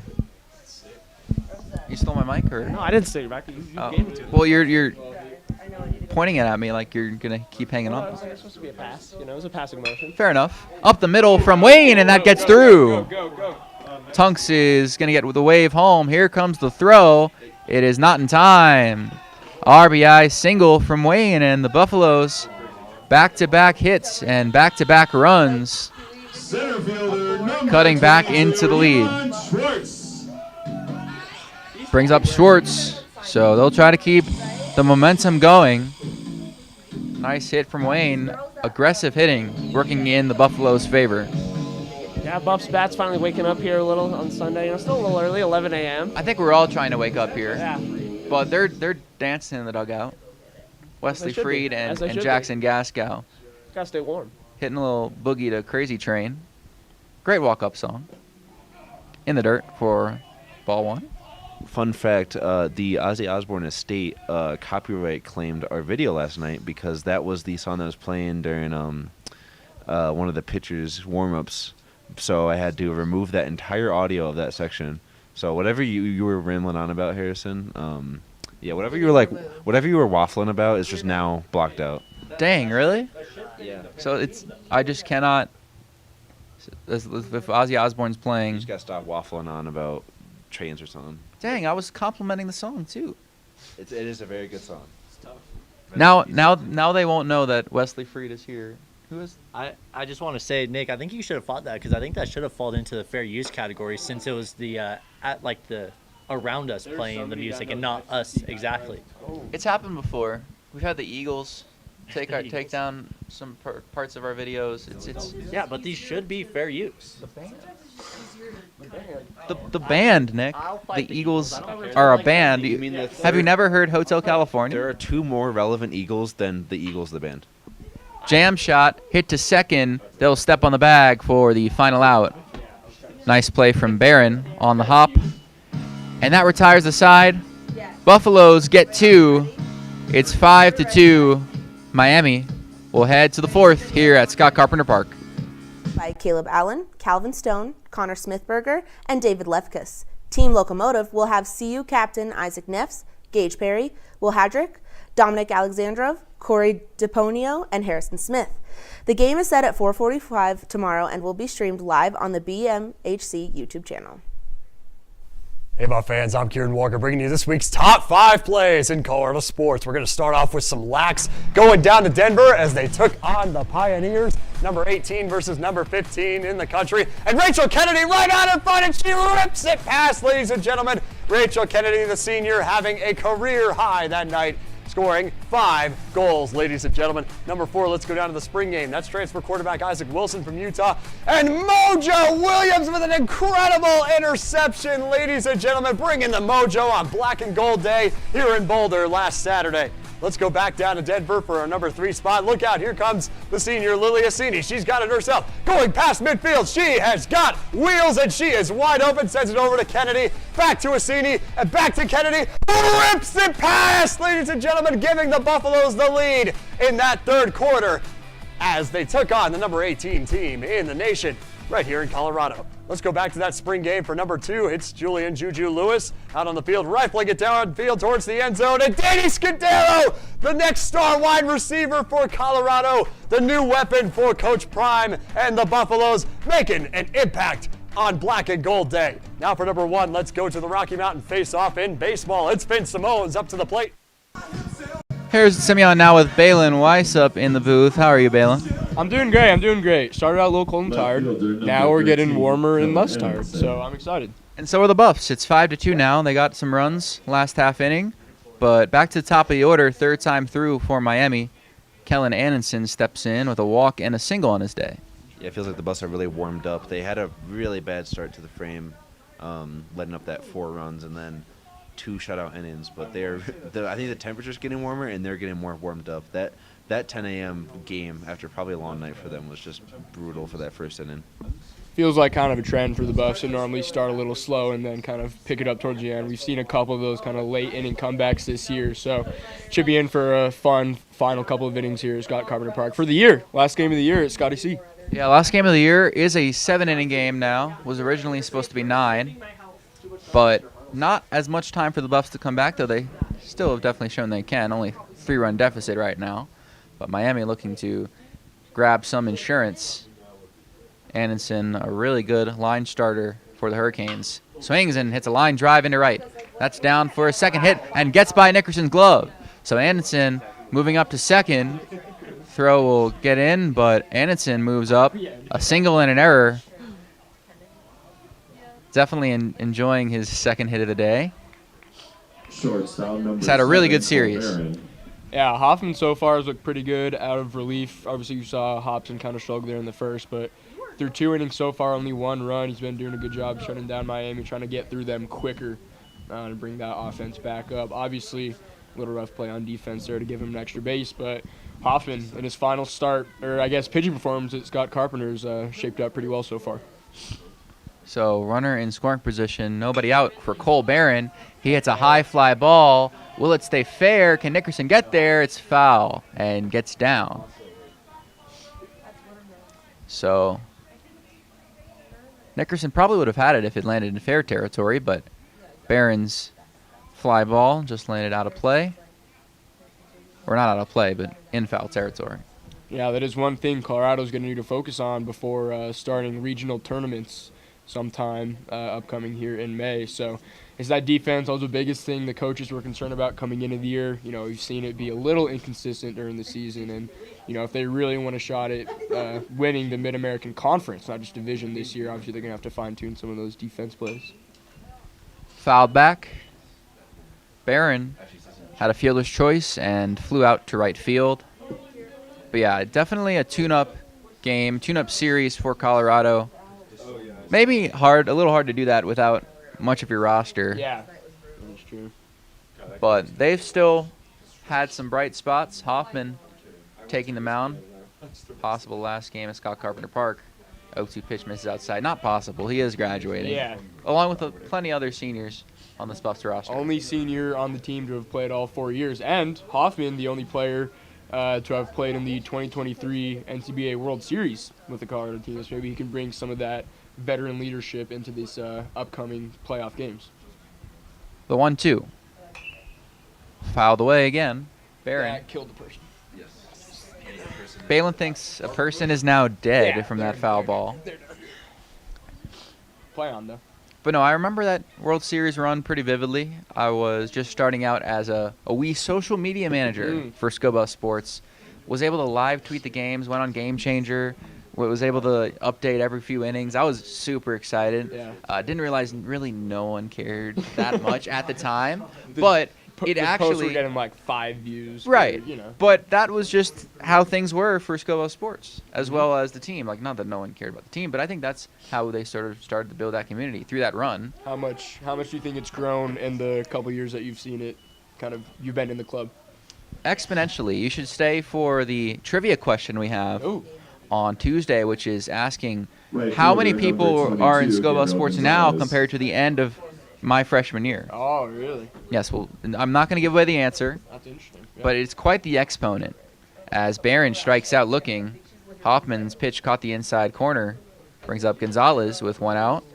Big first out for the Buffs. Yeah, good job from Hoffman to settle back in after letting up that leadoff base hit. You know, if you can come back with a strikeout, that kind of evens it out, gives you a little bit more confidence carried into the rest of the inning. Aiden texted me asking, baseball isn't already like 10-0 and almost over, is it? Thankfully, it is not. Still the 4th inning. He did show up yesterday when the games were almost over. Yeah. Yeah. There is a way to check, how the game's going. But I would say so. Gonzalez doubled his first time up, and Aiden will be here in 7 minutes, he says. It's pretty specific. Yeah, we'll hold him to that. 8 at 9:17. We'll make sure he's here. That pitch misses low. Gonzalez struck out. Hoffman already has 4 strikeouts on his day. And the real issue with Rowan Hobson, he really just wasn't getting any swings and misses, wasn't finding the zone besides through foul balls. Yeah, And so his day ended quickly. Miami was really just hitting him hard. They're just making hard contact, and that's going to result in better at-bats. Foul back. That will go behind the press box. Not quite to us again. I was ready. Yeah, I could sort of tell it was veering towards more of the fence than us. But 2-2 the count. Runner on second and 1 out. 5-2 Miami. Wesley Freed is here to provide baseballs for the umpire. Surprised we didn't get to keep ours. I feel like there would be enough to get through this game. I'm not going to lie, I was upset by that, but it's okay. So Hoffman looks in. Gonzalez misses out, takes a pitch outside. Hopefully Lincoln shows up. I took 1 hour nap. I think he was still asleep as of like 15 minutes ago. Okay. Do we have a status report on Lincoln, Hannah? Yep. Still asleep on Zachary Giesenslaw's couch. Oh, he slept over. Dang, that's unfortunate. Really was hoping he'd make it. So Zach should get him up. But Gonzalez will walk back to the dugout. Back-to-back strikeouts for Hoffman. Brings up Chris Walsh, trying to knock in this run standing at second. Outside for ball 1. As quite a question was just asked by Connor over there. We don't have to bring it up. It's okay. No, we're fine. Yeah, Hoffman, though, this year has done a really good job focusing on, or at least excelling more at pitching than hitting, because he does do both things. Was at the leadoff spot in the Buffs lineup for really a majority of the season, it felt like. But it feels like he's really excelling on the mound this year compared to at the batter's box. He has been a little inconsistent at the plate, has bounced around in the lineup, batting second today, but has been all the way as low as 7th in the lineup. Yeah. So they're trying to mix him up, give him some confidence, put him in the best positions to succeed. As that pitch finds the zone, it's 2-1 on Walsh, who has 2 singles today, as well as starting this game on the mound, but only went an inning himself.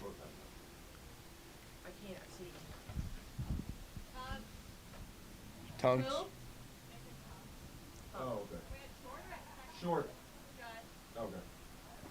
That pitch in the dirt, 3-1. Just an update on the middle infield. I believe Judge Stafford started the game at second, has slid over to shortstop in Hoffman's place, and Nathan Tunks at second, as I might have mentioned earlier, with Tyler Gray moving over to first base. Rowan Hobson in left field. That pitch misses just high, so a 2-out walk. Walsh will reach. Runners on first and second now for Cesar Pavone. Yeah, that walk, not the worst case in the world right now with 2 outs. Just puts a force at every base. So, although Hoffman did leave him there, he was doing good after the back-to-back strikeouts. Buff can definitely handle this situation here with 2 outs.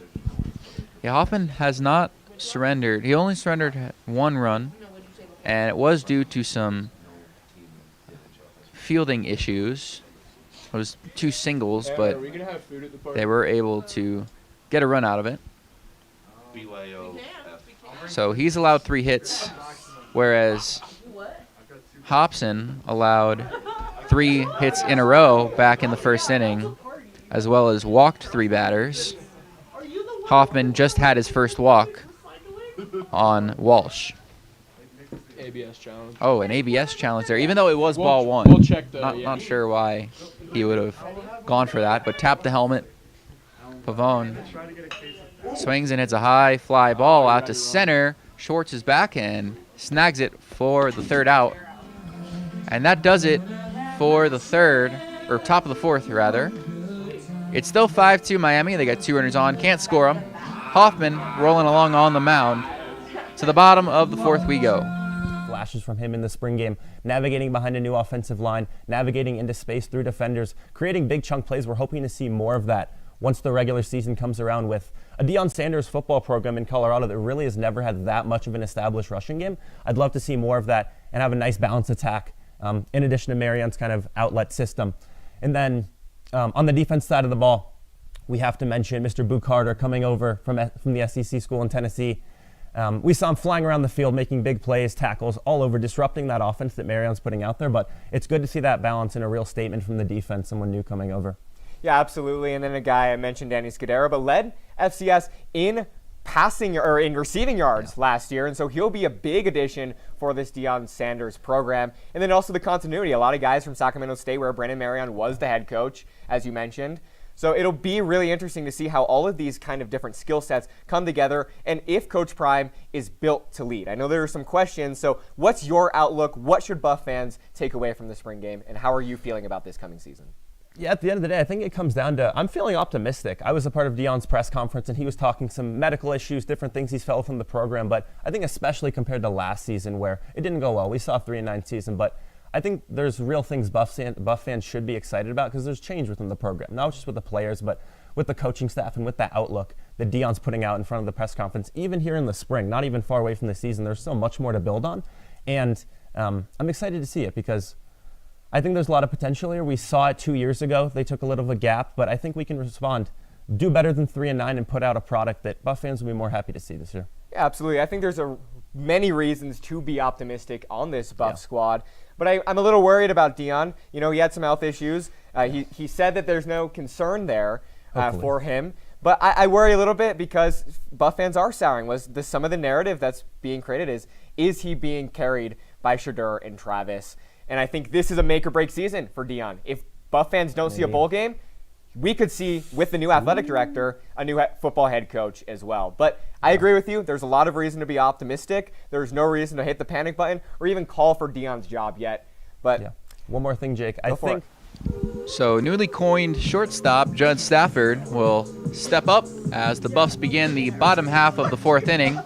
Got 2 runs in the 3rd, so trying to come back. Got the shutdown inning from Hoffman, and will continue this game, try to win the series against Miami, whereas the Hurricanes in control with a chance to tie the series at 2. Yeah, it's going to be the worst case in the world for Colorado to split this one. Obviously, you want to see them win as most games as they can before the playoffs, but this Miami team has kind of struggled, but they've played well so far at altitude this weekend. That might have grazed him. He's not walking to first. It sounded like it did from here, but Stafford didn't make any movement towards first, and neither did the umpire. So for now, he will stand in a 2-0 count. We do have some action in the Buffs bullpen. I do believe that's Wesley Freed getting loose. Stafford singled in his first at-bat. Takes a strike. Generous. Pretty generous call. We just saw potential ABS challenge last inning. What are your thoughts on the new rule change? See, I like it, but I don't know. I feel like they got to go all in if they want to do it, because they got to do it for check swings too. Sure. There's the ABS is going to be the new norm. First step. Probably for baseball. I understand. Getting the robo umps in there makes sense, but I never want to see a game end on a bad call, especially for balls and strikes where it's straight up just vision of the umpire. Well, what's interesting now with the ABS, as Judge Stafford draws that walk, is that it's now a mathematical strike zone. So with this rule change, it's a literal, the strike zone itself changed instead of the umpires having their own kind of personal zone. So, I mean, it's really now with every pitch, there's no real point to have a home plate umpire besides if there's a play at the plate. So it'll be interesting to see how this evolves over the next couple of years. Fouled off first pitch to Bryce Smith as he struck out his first time up. Now has a runner on first after Stafford walked, so the maybe poorly called hit by pitch didn't matter. But you think that would be a thing to do ABS for? Like every single call now will just have an ABS system towards it? It could, because with this I can't remember the exact number, but they said they have now so many cameras from all around the stadium pointing towards that mound to track every inch of the pitch coming back to the plate. So I mean, really, if you can do that and track how fast those balls are moving, you can really look at anything else on the field. So 0-2 the count on Smith. Fouled away. The guy from the Miami dugout sprinted out there. Kind of a shuffle and sprint. Baseball's all about the games within the game, and that is one of the games within the game. We see that with the CU rivals. Every time there's a pass ball, either Colorado State or Nebraska would always run back there and try and get it. But I feel like Colorado loses actually most of those. Quite a lot, of those races. But swung on, and it's a foul ball. Might have hit him, might have swung and missed, but just maybe got a piece of it to stay alive. And we were talking about that rain earlier, Balin. I can see it from here. It's over by the Flatirons. Definitely moving in a little bit towards Boulder. Colby, can we get a weather forecast update from the in-house meteorologist? Yeah, I got you. So we're looking currently. Right now, it feels a little cold. Wow. No way. That's why you get the big bucks. Exactly. Fouled off. Anyways, feels about. Your job. It's a cool 45 degrees. We're gonna see it rise to low 50s here in a span of a couple hours. Talk about the rain, buddy. Well, I'm getting there. You can't rush good weather. Anyways, at noon, as it's rising to high 40s, it's also going to start raining. 50% chance, which means it's not going to hit all of Boulder, but it's going to hit most of Boulder. And wouldn't that mean half of Boulder, not most? Or 50% well, that it will rain. Popped up, shallow center. Barron's under it, makes the catch. So one down, but resume our weather talk.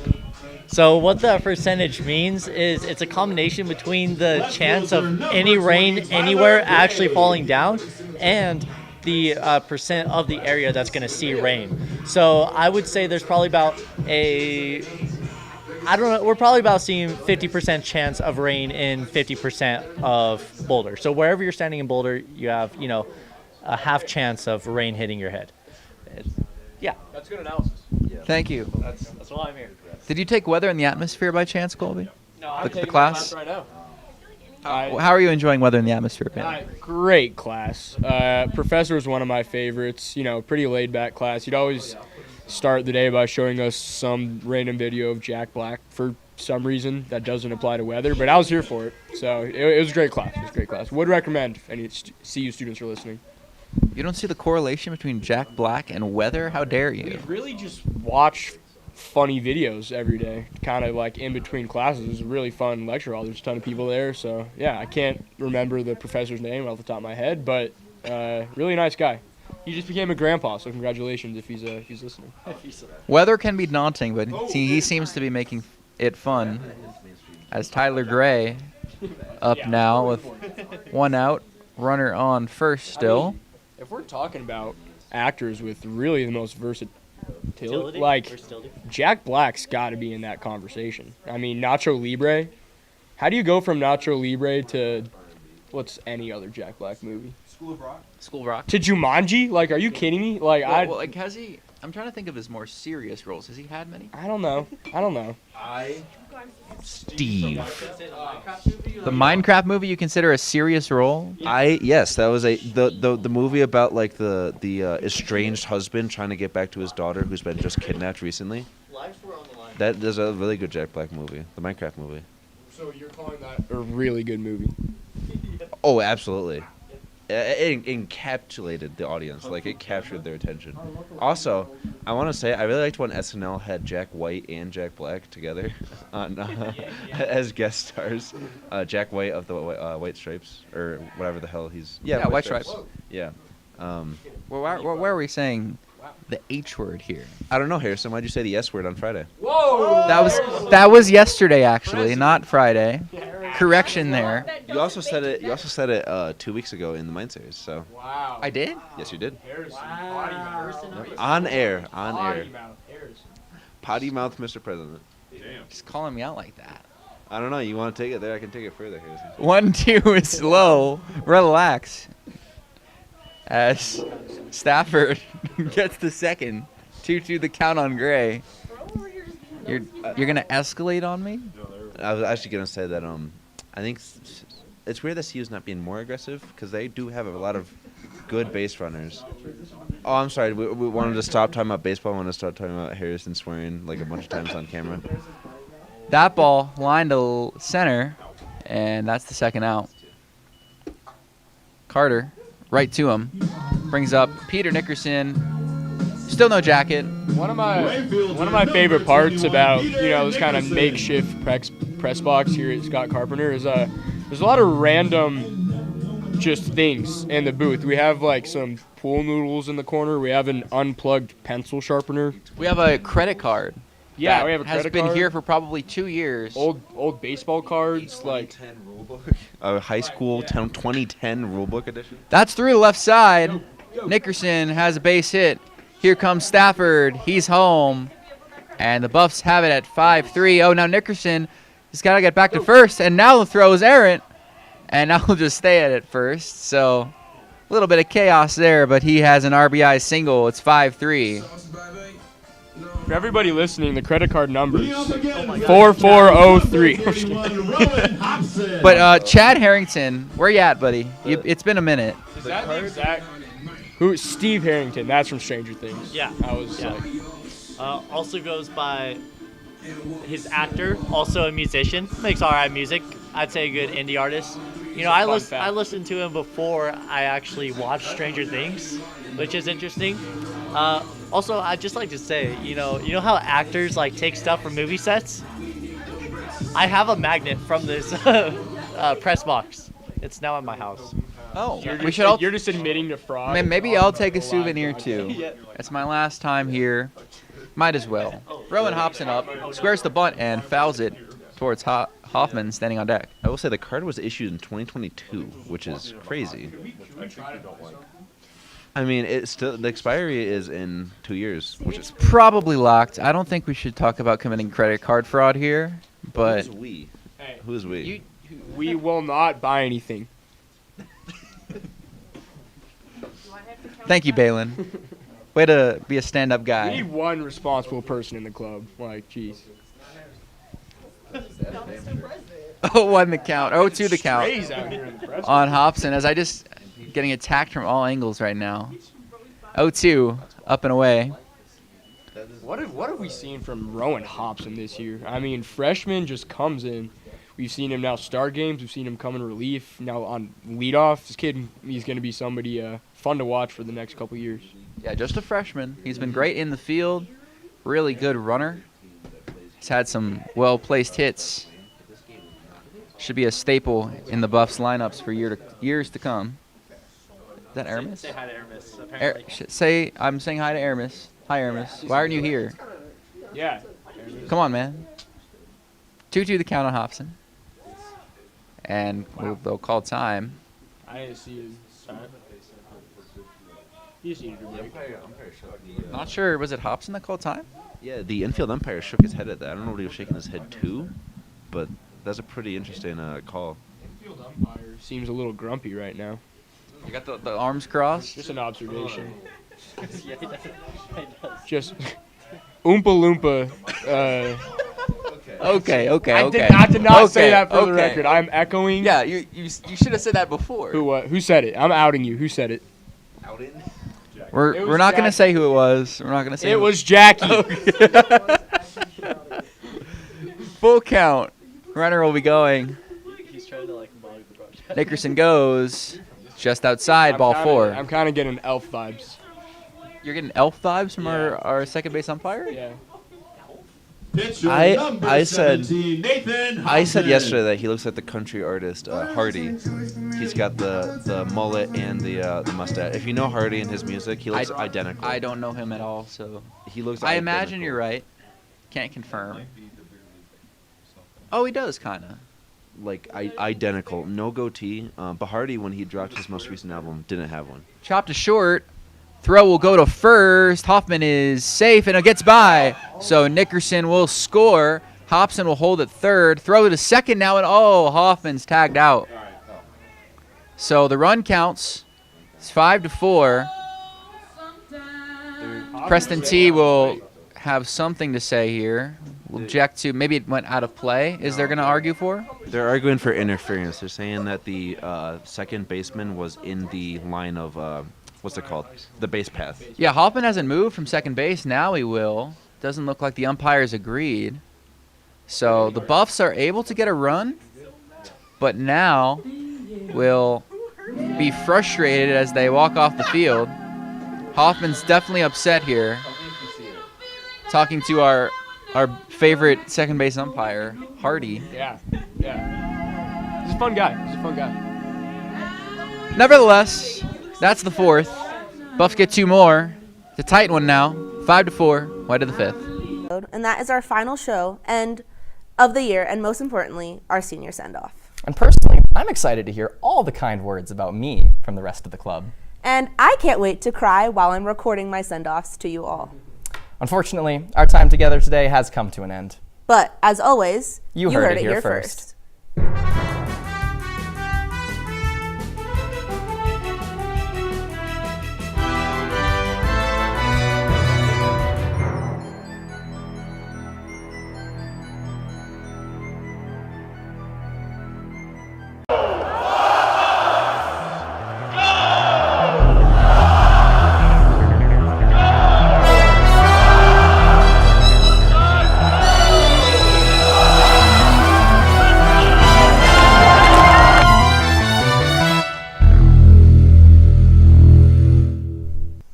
Hello, Buff fans. Welcome to this week's Go Buff Sports Live Show. I'm your host, Hannah Howell. And I'm Aiden Glockner, also your host. What? Hannah, beautiful spring that we have today. I really don't miss the 70-degree weather that we had literally 24 hours ago. Honestly, Aiden, I'm sure the people going to disco line tonight agree with you. Nothing screams disco like a cold front and snow. Well, what does scream disco, though? All you need to know about CU sports this week. We're seeing green this Friday as one of CU's biggest donors made a record-breaking investment into the athletic department. Longtime donors Jeff Crawford and his wife Orsi committed We're in the 5th. Harrison Simeon now joined by Noah Bushke. 5-4 Miami. Buffs are coming back. Nathan Hoffman remains on the mound. How's it going, Harrison? I'm excited to be here. A great game. Definitely better than the last game that I announced for sure, where Miami won. Yeah, I mean, Buffs are coming back. Miami looking to add some insurance, but have not scored in a minute. That ball hard hit out to center. Schwartz is back and grabs it. So one batter retired in the form of David Del Pino. Brings up Logan Carter. Yeah, and the Miami bats have been kind of cold these last 3 innings or something like that, and it's definitely good for the Colorado pitching staff, who has definitely been struggling ever since the game where they blew out the Hurricanes, and as this one. Yeah, hard hit down the right field line. There's Hobson over there in right. He's going to grab it. Carter's over there at second, really waving his arms around the bases. He's got a double. A one-out one for the Hurricanes. Number 27. You know what that reminds me of? The Flint Lockwood. When he starts running towards him, he's like flailing his arms. Oh my God! I'm on to you, Flint Lockwood. Yeah, I think I've seen some people run like that, where it's kind of up for debate how dumb you look, I guess, running with your arms just waving in the air. But definitely chugging around the bases. Absolutely, you get a double in the process, and I think that's an announcer jinx. I was explaining how good the pitching staff has been, and then a double just rips into right field. But a great way to start the inning after getting one out for the Hurricanes. Yeah, the first extra base hit since the first inning for Miami. They have not scored since the second. Swung on a missed from Anthony Irico. A pop out and reaching on an error is the second baseman. Will be followed by Max Brodsky. One out here. Hoffman. Oh my God, it's Mr. T. Will throw back to second. Oh, it gets behind him, but Tunks, the second baseman, will grab it in shallow center, so no advance from Carter. Definitely an errant throw there. I mean, the Buffalo should be glad that the runner didn't advance to third, and this batter is very important if they want to get back into this game and put up another 0 here in the top of the 5th. Now the 0-1 pitch hits him in the back. Just totally missed on the off speed. So now runners will be on first and second. First hit by pitch of the day for the Buffs. First baseman, number First batter hit on either team. That's pretty surprising. That doesn't usually happen. A lot of hit by pitches in club baseball, but first one today coming in the 5th inning. Not too shabby. Yeah, definitely been a better pitching night, probably for both sides. Definitely not wanting to hit the batters as usual if you are the pitcher, but yeah, like you said, top of the 5th inning, that's pretty good for club baseball, absolutely. So now it'll be Brodsky. Oh, pitch is well high all the way to the backstop, so both runners move up 90 feet. Not sure if he was anticipating the bunt and then got spooked a little. Now T will come and check on him. Yeah. One out here. Now a chance for Miami to get back in it. Yeah, you just cannot have that at all whatsoever, to have the runners move up from second to third instead of being on first and second. It could be a difference of a few runs here that could cause the Colorado Buffaloes some very valuable runs in the top of the 5th inning for sure. Yeah, I wasn't sure if Hoffman maybe saying he just slipped out of his hand on that time, but a costly one. Now even a productive out could give Miami a run or two. Yeah, Buffs really don't want to undo all their hard work. That's the worst, is when you're clawing back to get that game. They had to have 2 frames get in 2 runs each. Just so takes the wind out of your sails if you're the Buffaloes, if you just lose all that work. So the corners will come in a little bit. I think that's what Coach T was saying. Pitch is high. Yeah, Coach Preston T, a member of that 2023 Club World Series team, but now an assistant coach for the Buffs. Coach Reynolds is out today, so for the finale, he's there. Buffs definitely looking forward to regionals, but trying to finish the season strong. Trailing by 1, trying to keep it right there. Hoffman's 2-0. Popped up. It will look to head out of play. Smith all the way to the net. And will go out of play. Looks like it hit the concrete there. Very, very close play. But this is a huge batter right here. It's a hitter's count right now, 2-1 is the count. And excuse me. And yeah, like you said, the Buffaloes need to finish this out strong in order to go into extra play here and playoffs potentially. But yeah, you do not want to lose against the Hurricanes for your final 2 matchup, especially the way that the Hurricanes have been playing this year. Yeah, especially when I get this batter out because of who's standing on deck. Kellen Anderson, 2 for 2 today. That ball lined to center. Schwartz has it. Should be deep enough to score the run. Throw comes home and then gets cut off. So Carter scores. It's 6-4 now. Miami gets one back. Gives themselves some breathing room here in the 5th of this 7-inning game. A big run for the Canes. Yeah, that wasn't a bad throw from center field by any means. I don't know if it would have made it all the way to home plate in order to potentially get the runner out at home, but you also risk the runner advancing from second to third, so I feel like it was a good call to have the pitcher pick that off. Yeah, I think it was. I think he was going to be safe. Didn't even have to slide, so it was just deep. Good throw from Schwartz, but he's usually a right fielder, so has that arm. Has played third base plenty of times as well. So we know he has the ability to make those type of plays, but a well-hit ball didn't really give him time to run up on it, get a running start to throw it home because of the line drive. So nice contact from Brodsky as Miami extends their lead. And now they got their number one hitter, Kellen Anderson, up, and he has definitely been very good this game. He's 1 for 1 with a walk, so the Buffs have to be careful because he can bring in another run here. Right. Also has the ability to go yard. Yes, he did so twice this series so far. That ball's in there on the 2-0. So 2-1 on Anderson. Reached on a single and then went up to second after an error from Nickerson in right field. They have subbed out Nickerson, I believe, or maybe he's in left now, swapping with Rowan Hobson. 2-1. Chopped up the middle, but right back towards Hoffman. The throw to first well in time, so that does it. Miami able to get a run in the sac fly, so they have the lead a little bit. Time getting late for the Buffs. It's 6-4 Miami. Health issues. He said that there's no concern there for him, but I worry a little bit because Buff fans are souring. Some of the narrative that's being created is he being carried by Shadur and Travis?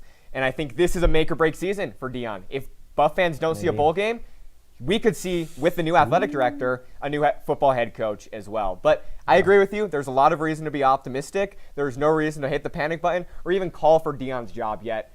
But one more thing, Jake. I think I was sitting on the sideline. Dion was actually talking to a familiar Colorado face, Aqib Talib. His nephew is actually a part of the Colorado roster this season, talking about it in his press conference. Aqib talked to him. He said he's got a dog over there in his family. He wants to see him on the team. So we will see that next year. And I think that does bring up one more thought to me of 4 years now into this Deion Sanders experiment, you could say, in Colorado. And when he first came over here, it was the talk of the town. It was the talk of America when he first came over here, college game day and everything. So I think there's been a question of, is Colorado still in that national spotlight? And I'm hoping maybe even not success on the football field, but more lights, more attention to Colorado football would just be an awesome thing to see this fall. Yeah, you could call it the return to the national spotlight. But this has been Buff Banner from Mason Davis. I'm Jake Chow. Back to you guys at the desk. It's now time for this week's trivia question. After the football roster faced social media criticism regarding their size and muscle mass following the spring game, we did some math on the actual average size of the team. Our trivia question this week asks you, what is the average height and weight of the 2026 CU football roster? Stay tuned because we'll have the answer later in the show.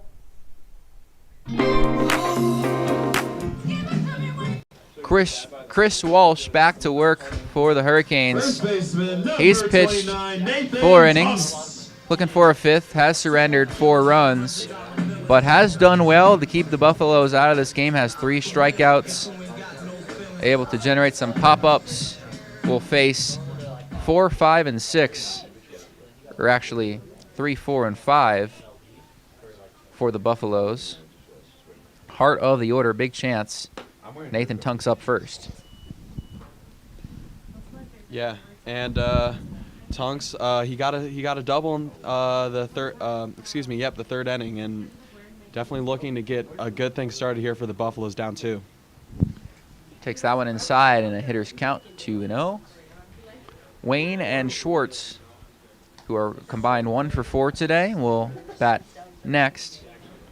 And then only 2 hits between the 6 through 9 hitters, Stafford and Nickerson, with a single apiece. But it's been tough. Buffs just with 4 hits today, have managed some runs. Had to play from behind once again against the Hurricanes after They jumped out to leads in both Game 1 and 2 of this series. Won the second one with a breeze, and then not quite sure what happened in Game 2 of the doubleheader yesterday. Right, baseball is just a game about momentum, and even if you blow out a team one game, like literally just a few seconds later, you can be down against them. So it's definitely a game of momentum, as it looks like he draws the walk there. Yeah, 4-pitch walk for Tunks brings up Cole Wayne. Number 27, Cole Wallace Wayne. Cole Wallace Wayne, as we love to say up here. Get the full government. Wayne had a single in his last trip. This is the most nothing walk-up song of all time. Like, there's no... Yeah, it's like elevator music almost. It sounds like he has a walk-up song because he thinks music. people should have walk-up songs. It's better than that Home Depot shit we were playing a while ago. Yes, the Home... If you ever heard a Home Depot trap remix, and especially because Home Depot's right behind us, like, in that parking lot. So it's kind of on theme. They probably hear it and they're like, oh my god, it's us. So Walsh has been working hard, has a lot of walks today, though. That was his 5th of the afternoon, or actually still morning. Gosh. It's 11:43. Yeah, I'm definitely not a morning person. I woke up at like 8. I woke up at like 9:15 and had to get here at 10 o'clock. So definitely not a morning person for me. Yeah, I'm not a morning person either. Got up in time, was here early enough so I could prepare all the lineups and everything, prepare for the game. But a lot of these players have been struggling to prepare as well, as that ball foul headed towards the sidewalk. Oh my goodness. That lady with her dog almost got hit. Now the dog is trying to charge after the ball, but the lady will hold her back. Dog trying to get out here. Yeah, they need to probably get that one back from the dog. So They let the dog keep it. They didn't let us keep it. the 1-2, Wayne swings and misses. That is the first out.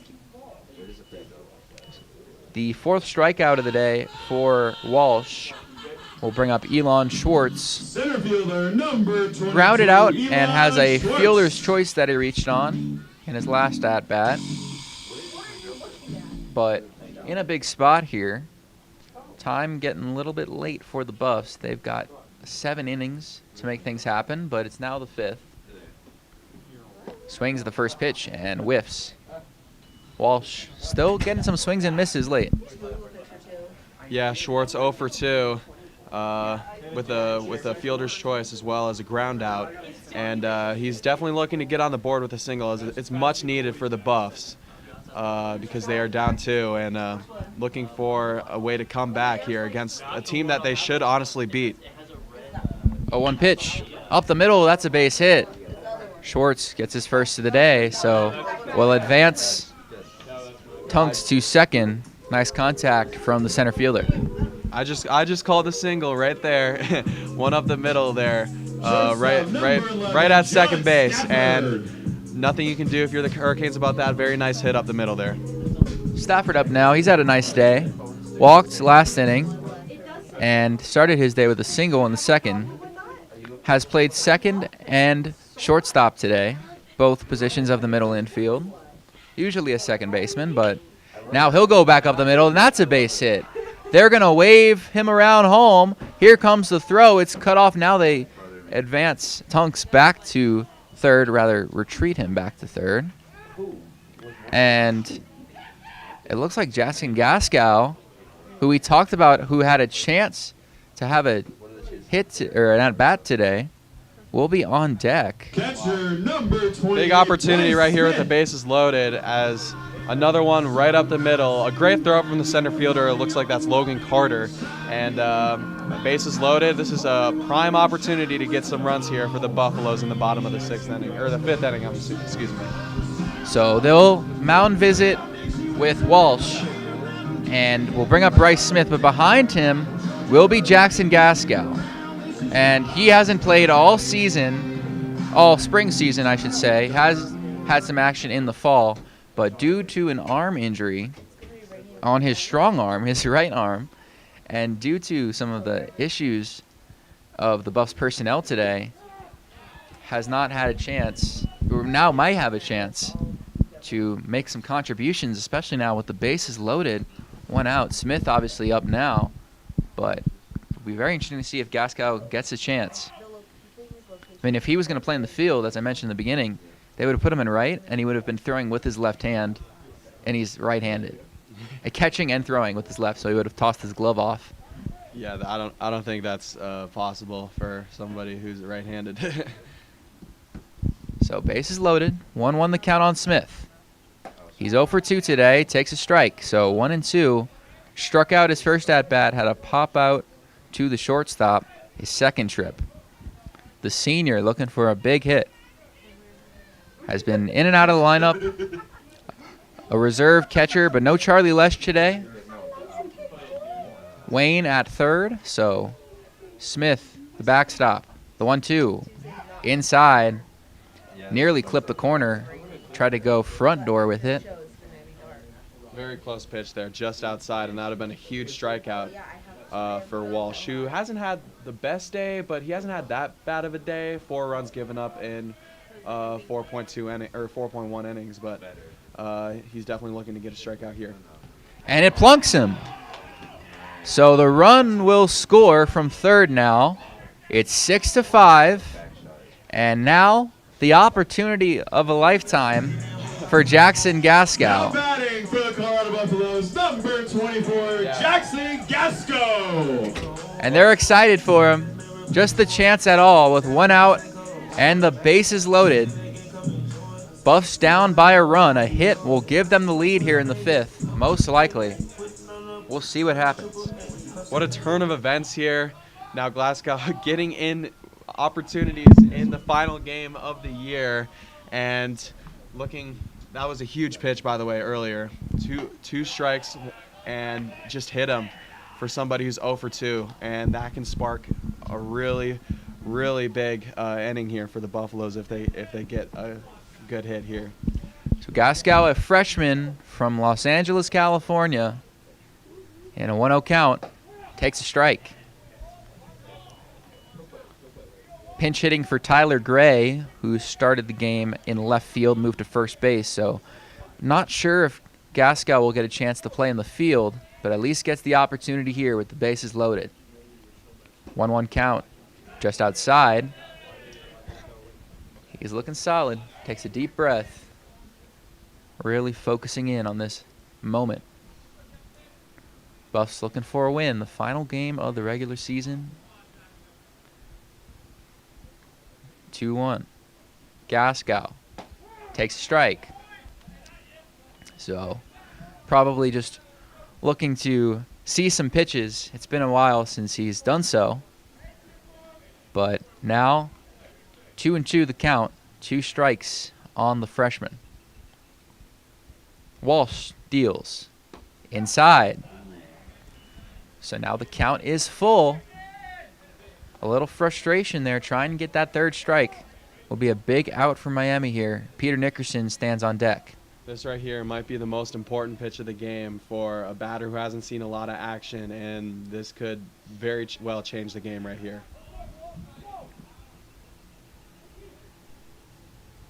So in comes the payoff pitch to Gaskow. Swings and it fouls it off. So some contact.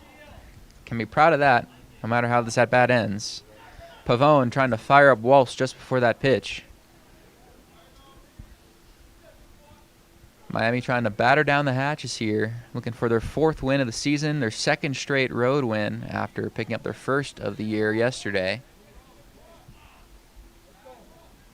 A big pinch point right now. Walsh comes home. Misses high, and the game is tied. Gaskow, after not seeing any action all season, draws the walk Right fielder, number 21, and ties the Peter game. Nickerson. What a great at-bat right there. So patient on the plate and did not swing at any balls that were outside of the zone. And, I mean, just a great walk and able to stay in it with that foul ball tipped to the right side of the field. What an excellent at-bat. So Nickerson jumps on the first pitch, and it will land in the left fielder's glove. But now here comes Stafford for the lead, and the Buffs have it. It's 7-6. A big-time sacrifice fly off the first pitch from Peter Nickerson. And the Buffs have scored 3 runs in this inning and lead over Miami, their first lead of the day. And their first lead since game 1 yesterday. The bases remain loaded, or rather, runners on first and second with 2 outs. Rowan Hobson up. But great contact from Nickerson, just jumping on that first pitch after the long at-bat to Gaskow and able to give the Buffs the lead. Absolutely wasted no time on that one and got the easy sacrifice fly to give the Buffs the lead. And throughout these past 3 innings,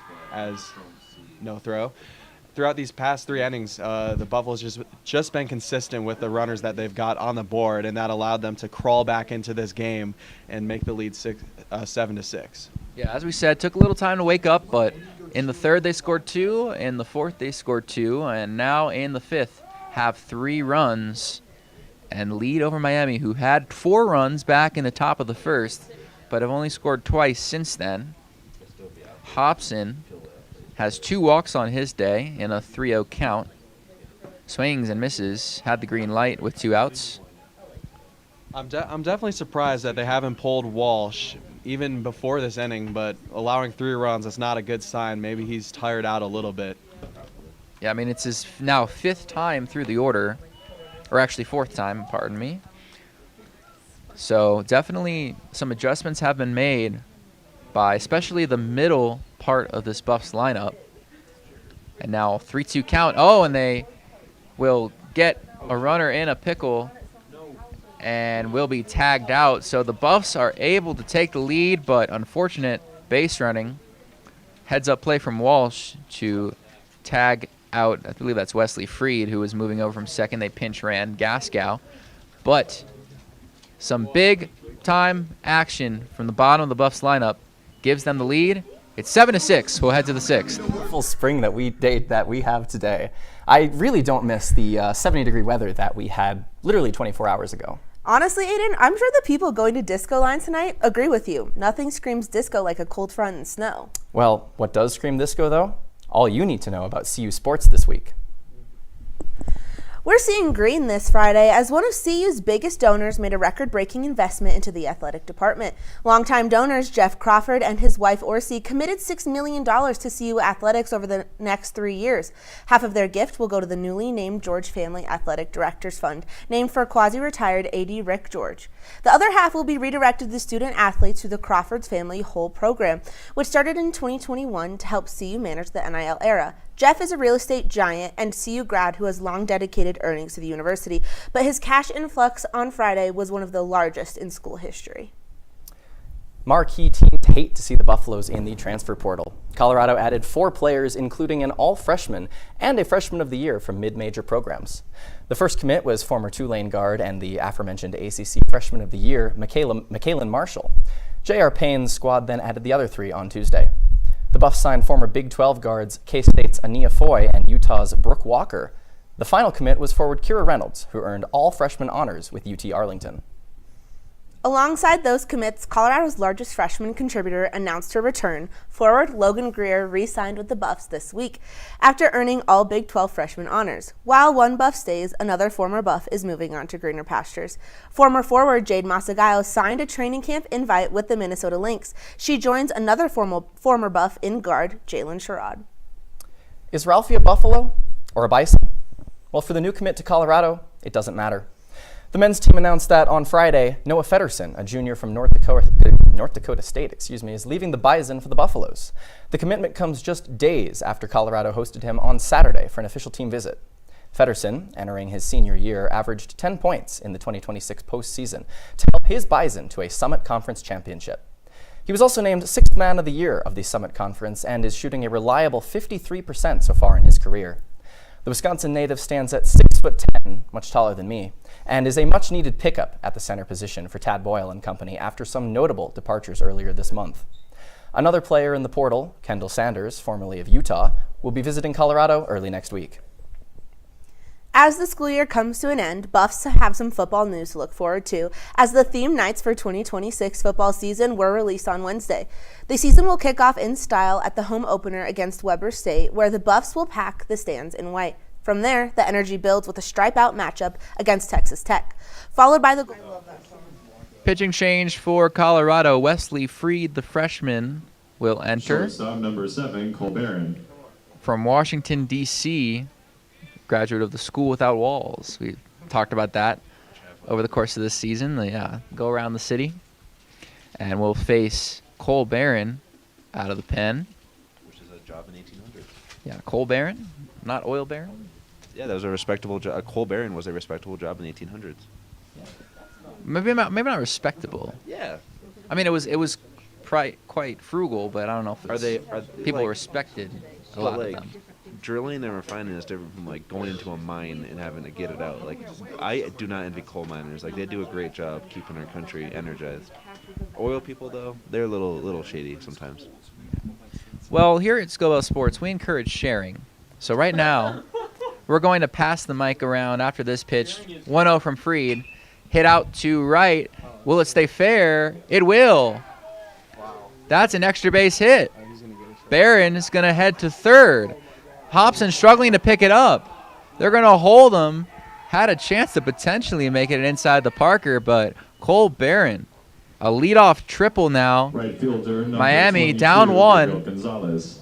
And that's just how you want to start it, just how you want to respond and get it back. 6-7. So Buffs lead 7-6. 6-7. Gabriel Gonzalez up. I'll pass it to Noah and we'll keep the line moving. All right, I am now on the mic right now. That was an insane triple. That was definitely something that the Hurricanes needed to get back into this game to make the score 7-7 instead of 6-7. As that's a swing and a miss there. Well, I can tell you I really don't know much about the play-by-play of baseball, but I'll give it my best shot here. As there's a hit down left field side, is picked up by Colorado. They get a long throw in towards second base, but unable to stop the run here as Miami ties it up 7-7. Pitcher number 11, Chris Walsh. Alrighty, somebody else is gonna try and hit the ball now. Chris Walsh? Okay, yeah, he's gonna try and hit the ball. I don't know baseball. Okay, he did not hit that. Stellar commentary from Jackie, as descriptive as ever. Chris Walsh with the 1-0 count. Hurricanes with a runner on first. Walsh waits, runner goes. Throw not in time, no one covering the bag. He will easily arrive at second. Now to Balin. How's it going, everybody? I'm Balin. We got 2-0 count here. Runner in scoring position for the Canes. Big spot here. I don't know who's up to plate, but one of the Miami players. Chris Walsh. What is he today? Pitcher. No, like, how is he doing today? 2 for 2. All right, so really big spot here. That one's outside. A little close. Hi, I'm Colby. I'm back. They didn't let me do play-by-play this series, so I'm really happy I'm getting this opportunity for this one pitch to do play-by-play. Hopefully something happens for me to actually talk about. We're about to find out right here on this 2-1 pitch. In the strike zone, swung on, sent to the outfield. Don't mess it up, Colby. But they are under it, and that is an easy catch. And the runner is stagnant at second. There we go. There we go. Stagnant at second. And that is all from me. Kieran? Hello, everybody. This is Voice of the Buffs, Kieran Warger. And number 5, Cesar Pavon, catcher for Miami, up to the plate now. Hope you all are having a fantastic morning. I know I am, running on 4 hours of sleep. It is just now the afternoon, actually, folks. It is 12:01 p.m., about to be 12:02. 12:03. That one swung on, and an immediate catch will bring up 2 outs for Miami. Third baseman, number 12, David Delpino. Now, as you can imagine, my name is Connor Tarver. I'm also the public address announcer for Scott Carpenter Park. So if you've heard me previously in the background, that is my voice. So third baseman David Del Pino is up to bat. Wesley Freed looking back at second.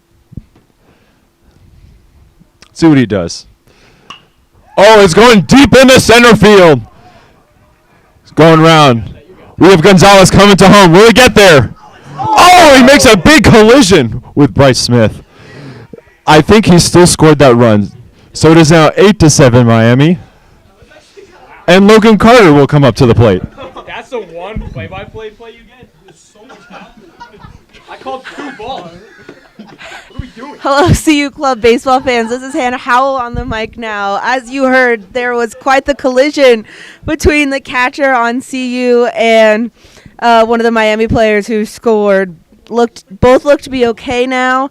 Catcher's a little dusty, but, they all are. We're just... They're covered in dust. Center fielder number 1, Logan Carter. We have center fielder number 1, Logan Carter, up to bat for Miami. Balin Weissif is saying some unkind words about me right now in the booth. I will not repeat them because they are not live stream friendly. Oh, okay. Compliment to a player on the field. I really love the CU colors. Okay, I was complimenting the whole team, you guys. Goodness. Okay, we have number 1 up to bat for Miami, Logan Carter. Let's see what we have. Pitch.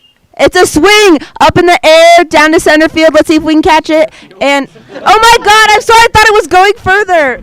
Goodness gracious. Okay, that marks. Towards the wall. That was the third out. We are going to the bottom of the 6th. 6 CU football roster. Stay tuned because we'll have the answer later in the show.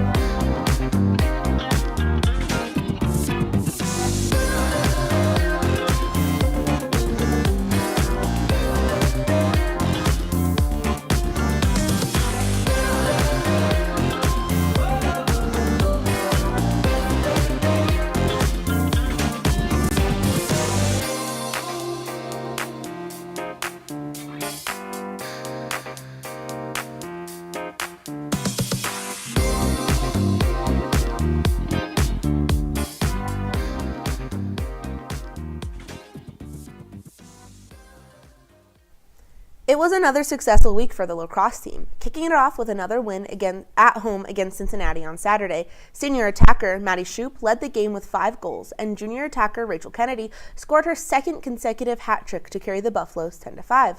The Buffaloes remain undefeated at home in the late season and stand 3-1 in conference play.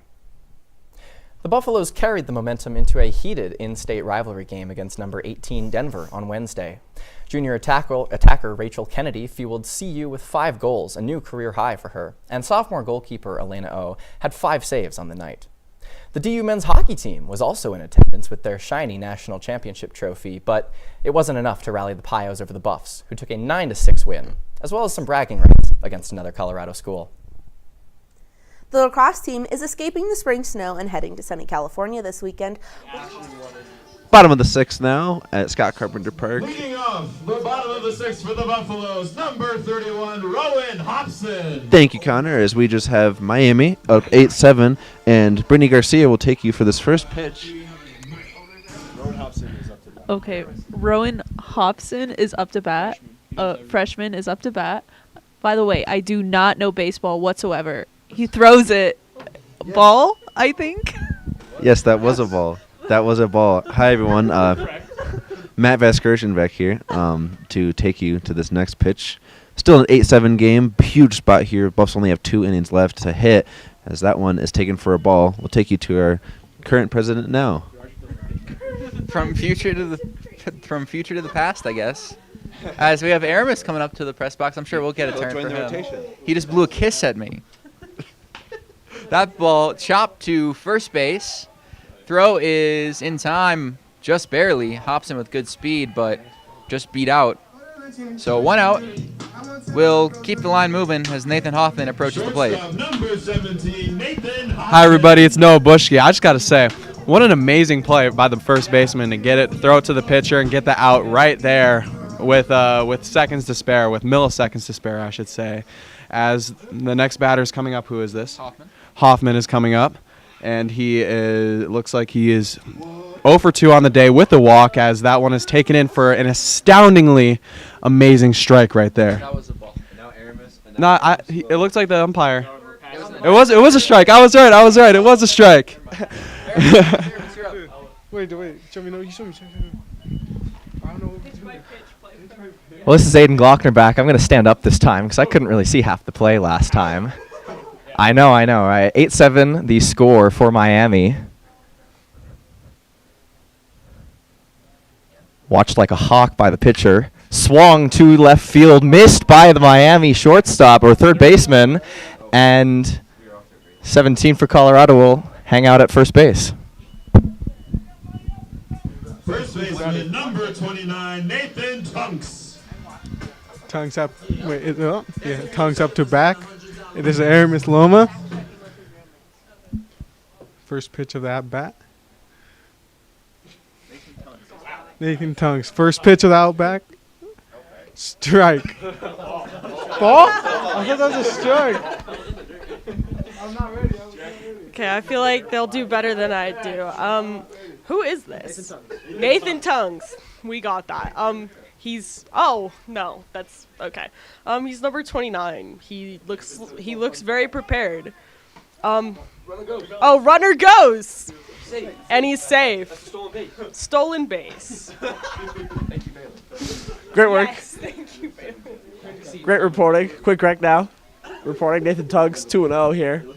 Runner on second for the Buffs after the stolen base, as called by Jackie, of course. Thank you. With lightning quick reaction speed. I don't baseball. Tunks waiting for the 2-0. I don't baseball. That one high. 3-0.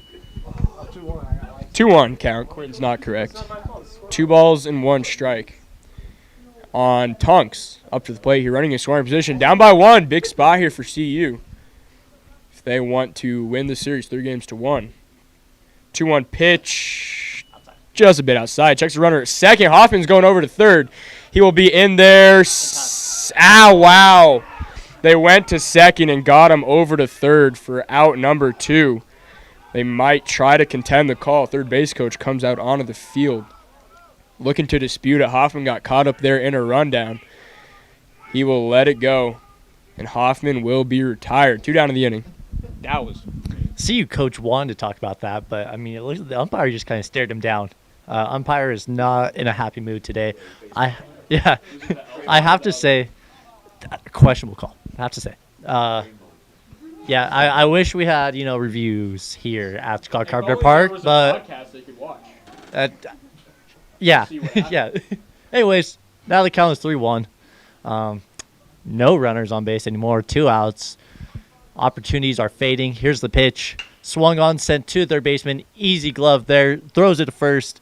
Plenty of time. Digged off the ground. And that is the end of the bottom of the 6th. And just like that on the regular season for Colorado, there's only 1 more inning to go. CU trails 8-7. We'll see if they can come back to finish things off. The New Mexico Lobos took home first place in Arizona, finishing 32 strokes under par. The Buffs will be back in action at the Big 12 Championship on April 27th. Men's lacrosse finishes its regular season in the Rocky Mountain Showdown this weekend. The Buffs are 7-8 heading into this weekend's matchup against the Rams, who are 6-9. Both squads are coming off back-to-back losses against number 1 Utah Valley and number 2 BYU.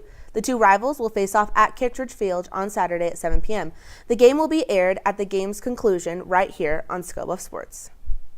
Well, the CU Buffs club baseball team lost their Rocky Mountain Showdown series 2-1 against the Colorado State Rams. Sophomore Richie Bibarosh came up big in Game 3 with a walk-off home run to lift the Buffs to an 8-5 win. Before that, however, the Rams were able to secure 2 wins to open the series behind strong leadoff hitting from Ryan Lay and 5 strikeouts from pitcher Chase Ambuel. Colorado now looks to host Wyoming. The last time they played, CU swept the Cowboys, and now they're in for another 3-game rivalry series starting tomorrow at 3, right here on ScoBuff Sports. Men's Division II hockey has a couple players in action this weekend in the Big Mountain Hockey Conference All-Star Game. The conference champion... Ladies and gentlemen, welcome back to Scott Carpenter Park. Once again, this is Voice of the Buffs, Kieran Walker. You're probably wondering why I say Voice of the Buffs, and yet you have rarely heard me on a baseball broadcast. It's because sport is actually incredibly hard to call, I found, for sure. People say it's not... baseball is incredibly slow, and I'm the play-by-play voice for Colorado men's D1 hockey. But people say that hockey is incredibly hard to call. I respectfully disagree. Okay, I feel like I can back up my points very easily. Okay, if Dalen wants to contest his point at calling baseball, but I mean, we could definitely do a buff banner. Colby wants to do a buff banner. What is the easiest, what is the easiest and what is the hardest sport to call as a broadcaster? But yeah, hockey moves incredibly quickly. But I've grown up around the sport my whole life. Never played. My dad coached for 26 years at my high school's biggest rival. That one's batted. It'll be fouled off left as Anthony Rico, second baseman. Here's Connor Tarbert. Thank you, Kieran. Now, I would like to say I do applaud Kieran's work on the D1 team because I was also the public address announcer for the D1 men's hockey team and also for the D1 women's WWCHL championship. It is incredibly hard to sport, played it all my life, so give kudos. Rico swung, but it was fouled all the way to the back. Here's Hannah Howell. Oh, God. To center field. So I've hit Howell back on the mic. We have Miami up to bat. Let's see what's going to happen. A swing, but a interesting miss. It's a foul? Yep. Yeah, it's another foul. Back to Brittany Back to Brittany Okay. Oh, sorry. Okay, number 27 on Miami up to bat. Yes. Foul tip. Throw, strike. That was a ball, Brittany. I guess I'll call this like a golf commentator because I haven't seen too many people do that. Thank you, friends, for being in this press box. The third pitch of this delivery comes, and that one's another foul tip. Very uneventful at bat so far. Yeah, a lot of foul balls. Rico hanging in there. But we appreciate everybody who's been watching this broadcast. Once again, this is our last one of the year. But we'll obviously have plenty more sports next year, as pursued by Nick, as that pitch swung on just for another foul tip again, just barely hanging in there. It's not your turn. Well, that's not how it We works. just had I think a softball league come in. Their team name are the Colorado Nuts. Just to put that out there. I don't know if there's any relations to the peanut or something else, but the Colorado Nuts are here. 2-2 count. Here's Noah. Thanks, Harrison. It is a 2-2 count. This is a very important pitch to potentially get the first out of the inning right here. Here's the deal, and it's off ball. The full count is now amongst us, and I will send it over to Aiden. Rico still at the plate. Big pitch, as Balin did say. Colorado wide, and they get a runner on first base, Miami. First baseman, number 29, Max Brodsky. Brodsky up to bat. Feeling good. My first baseball game being called. First game, actually. So let's see how this goes. Batter faces first pitch.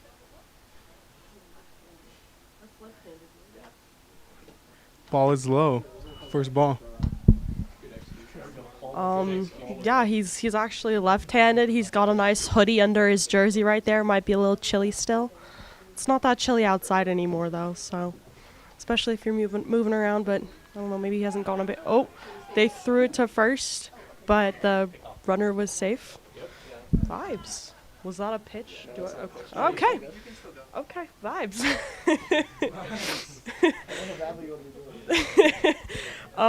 God, no, they're all doing their little squat, sorority squatting type shit. Whoa, Jackie! Sorry. Oh my. Just unprofessional at its finest. Sorry you had to hear that, folks. Max Broski, 2-0 count here for Max Broski. She's saying it again. Everyone is shouting here in the booth. Pickoff attempt. Safe at first. 2-0 count here to Max Broski. Some inappropriate comments here made.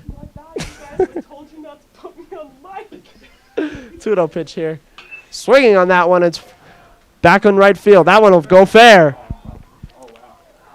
Runners will make it all the way to third and be held up. Miami's was running at second and third with no outs. Good piece of hitting there by the Canes. That will put 2 in scoring position here in a big spot as a mound. Ooh, I got to fill a lot of time here. Mound visit for Colorado. We excuse the profanity on the broadcast. Scopa Sports does not condone that, although it feels like it's happened a lot recently. But, you know, we think sharing is caring. We think bad words are bad here. So, second and third. Who's up to the plate? Kellen Anderson. Anderson. Left fielder number 13. The left fielder, number 13. Not sure how his day's going, but big spot here.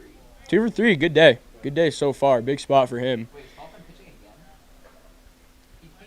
Wow. Very interesting call. We believe senior president, number 17, Nathan Hoffman, going back onto the mound. So I'm hearing some banter from the Buffalo's dugout saying they are short on players and some weird stuff has to happen. So, and that reason, senior Prez going back out onto the rubber for his second outing of the day. Colby, this is the first time you've seen this? Yeah, this is the first time I've seen this because it's typically illegal. But I have to say, I guess we're just kind of bending the rules for the last regular season game. You know, we have Nickerson, who's just wearing a hoodie, and we have, you know, pitcher returning to the mound. So, I mean, you know, everything's on the table at this point. Infield umpire's on his phone. It's just, you know, we're just kind of coming here to play some ball on this Sunday morning. Sunday fun day. He didn't come back in. He didn't start. Yeah. Different. Talk about Yoshinobu Yamamoto, but different circumstances there. So Hoffman back out there on the bump for, I forgot the name, Kellen Anderson. So big spot for Hoffman, who had a pretty good outing. I believe he gave up 2 runs across 4 innings for Colorado. So see if Miami couldn't really get to him earlier. We'll see if they will do it here. Still nobody out on the frame. Infield is in on the edge of the grass for this first pitch here. Big spot, 2 runners in scoring position. Hoffman comes home. First pitch is low. It gets past runners coming home. The throw to the plate is late. Miami jumps up by 2 here in the 7th. It's 9-7. And honestly, I feel like, you know, that you got to go with something easier in such a big moment, easier to throw, something that's not at risk of, you know, bouncing into the dirt. Whew, that's a tough break for Colorado. But also, I want to talk about how interesting it is that the Colorado defense was even playing in on that pitch, considering that there was no runner on first. So that means if you throw home, it wasn't a force out. They would have had to tag him. So they're really trying to keep this score where it's at. Here's the pitch. That's another one in the dirt. That gets past the catcher, but the runner is going to stay still at third. A little lucky there. But, man, 2 pitches in the dirt. He's got to throw higher. Garrett Walker back here on the mic, folks. So, yeah, no outs on the pitch right now for Miami. They're in good position, 2 balls. This one's batted. That'll be foul. That'll be strike number 1 as that's fouled just off to the right. And ladies and gentlemen, just a quick top here. We're a bit of, as we've said before, the armory is closed, so we're using our own gear. This is my Shure PG58 wireless microphone. It was $300 on Sweetwater, so definitely. Yeah. Just saying. I have the mic now. I don't know why, but I'm not complaining. So, yeah, anyways, we're back. Still 0 outs. Only a runner on third. And here we go. Interesting batting stance here. The pitch swung on and sent foul over our heads. Somebody will have to go grab that. And that's all from me. Hannah is currently texting, so we'll give her one more ball. But yeah, well, we kind of messed up the order. We also kind of flexed there that we have just that many people in the press box. Almost more people than the Buffs have in the dugout, as we are once again in a 2-2 situation. Buffs trying to stop the bleeding as a well-struck ball will just chop foul. It could have been fair and through, but we will keep at it with a 2-2 count. Here is Hannah Howell, question mark? Yes, she is ready. Exclamation point. Hi, Buffs fans. Hannah Howell back on the mic for you as we have, what is that, number 13 batting for Miami? Anderson. That's a fun name. Like Aniston. And pitch, ooh, that is a foul behind the batter. Connor back on the mic here. We have the Space Cadets team coming in. The nuts have already been stretched out, so they are ready to go out and play. Anderson still up 2-2 count.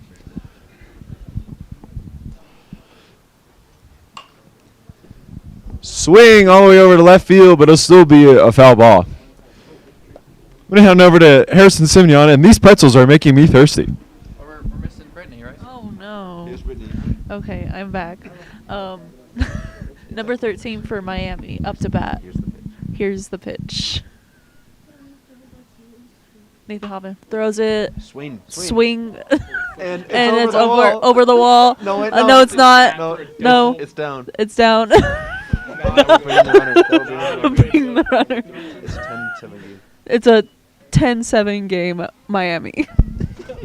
Anderson, nearly his third home run of the series, but gives Miami even more of a cushion. They have responded. After Colorado took the lead 7-6, Miami has scored 4 unanswered runs and now are in the driver's seat with just 3 outs until this game ends. Now it'll be Cole Barron, swings and misses at the high heat for strike 1. Yeah, Miami's doing all this with 0 outs in the top of the 7th, as very impressive. 2 runs already and a runner on second base. Here's the payoff right here. And it's high, and that is going to be ball 1, and there's already a strike that has occurred before that. Long top half of the 7th, as has been noted. Death by 1,000 cuts here for the Buffaloes, as they've allowed several runs here with a failed pitch there, as Miami gets to third base, and they're in scoring position here, still with 0 outs in the top of the frame. 2 balls, 1 strike. Colorado just needs to get out of this inning. They need the out right here. Pitch is coming up. They need to find a way to get that out. No. It's far. Strike? Oh, no. You're off? Okay. Certain incident has left someone off of the mic is what I'm hearing. She's been censored. She's been censored. Successfully silenced Jackie for her antics. 2-2 pitch coming. That one outside for a ball, full count. Just want to shed some light on the infield umpire. Just checking his phone in between every pitch. Not locked in at all. 3 balls and 2 strikes here. Hoffman trying to get a little more control. Buffs now down 3, the full count pitch. Outside, hit him in the back. It'll be 1st and 3rd for the Canes. I don't think that hit him, but he reaches first base either way. So Oh, it did? That's on me, Balin. I'm sorry. Balin, this is my formal apology to you. From my angle, it is. Yeah. Now we got Gonzalez up to the plate with runners on the corners.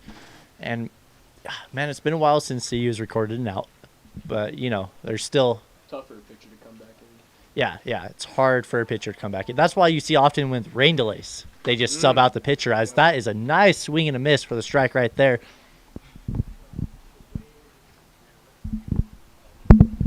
Gabriel Gonzalez still at the plate. Kieran back here on the mic. Another right-handed pitcher. As we said, folks, no outs so far for the Hurricanes at the top of the 7th. They've already scored 2 runs. That one's batted deep into right field. Can they get under it? Heading toward first, and another run will score. The Canes have put up 3 so far in the top of the 7th. Pitcher number 11, Chris Walsh. Chris Walsh up to bat. Here's Connor. Yes. So Chris Walsh up to bat, been pitching. He's had 405 pitches, or at least so far for Miami, 405 pitches for the whole weekend. That's a lot of pitches. Hoffman coming up again. That's just a ball. Nothing's going on. Hannah? Oh, great. Hi, Hannah Howell back on the mic once again, your favorite baseball commentator. Who I cannot see who's on. Chris Walsh is still. Oh, they try to steal third, but it was unsuccessful as Nathan Hoffman is just too quick and saw that coming. He's just like that. He pitches it, and that is a ball for. Oh, that was a strike, actually. Thank you, Connor.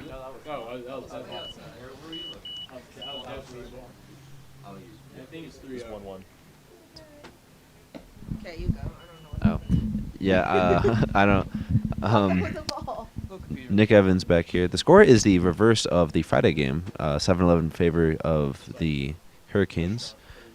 This reminds me of the restaurant, as Bill and Weiss have incorrectly said. Here's the delivery. That one's just a little too high. No doubt about that one. That'll be above the zone for a ball. So call it a 3-1 count. It's Brittany, and I'm back, and I probably shouldn't have the mic because that was a horrible call last time. Nathan Hoffman up to pitch, right? Yes. Strike. There you go, Brittany. Redemption. So the count is full. Walsh looking to keep the momentum flying for the Hurricanes right now. Payoff pitch inside, ball 4. So the bases will be loaded now. Cesar Pavone, as we've gone around the horn like twice and 2.5, I guess, and still no outs recorded. And now it looks like Hoffman might not even get to record an out, and they'll maybe replace him with somebody else. Let's see what they decide. Obviously, there are experienced pitchers on this Buffs roster, like Tyler Gray, like Peter Nickerson, but they have pitched in the series, maybe not trying to risk the rest and then give Hoffman the chance on senior day. But the second mound visit in as many trips we've made with this microphone. Oh, it looks like there will be a pitching change. Judd Stafford, after starting at second, moving to short, he'll now pitch for the first time in, I think I've seen, in club baseball history. So we're just doing whatever right now. Calm down, guys. So he'll have a moment to get loose. Your attention, please. Now pitching for the Colorado Buffaloes, number 11, Judd Stafford. And just an update on the whole party discussion earlier. We are moving it to Zach's house now. That is official. We are all invited. Everyone that is listening to this broadcast is, unless no. If you know where Zach's house is, then you're invited. If not, sorry. But not sorry.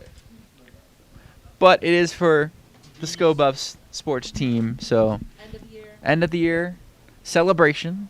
We'll have some more celebrations as well. We'll have some ice skating, some volleyball, potentially a combine. A show. And yes, of course, the last live show of the year rescheduled for Tuesday at 3 p.m. I do want to update the public because I know we've updated everybody with internally, but for everyone here, our final live show of the year was supposed to take place Friday at 5, but due to unforeseen circumstances, we will be moving it to Tuesday and going live at 3 p.m. Yeah, so we learned our lesson. The school, brand new this year, made Friday a school day. Usually it's traditionally not a school day.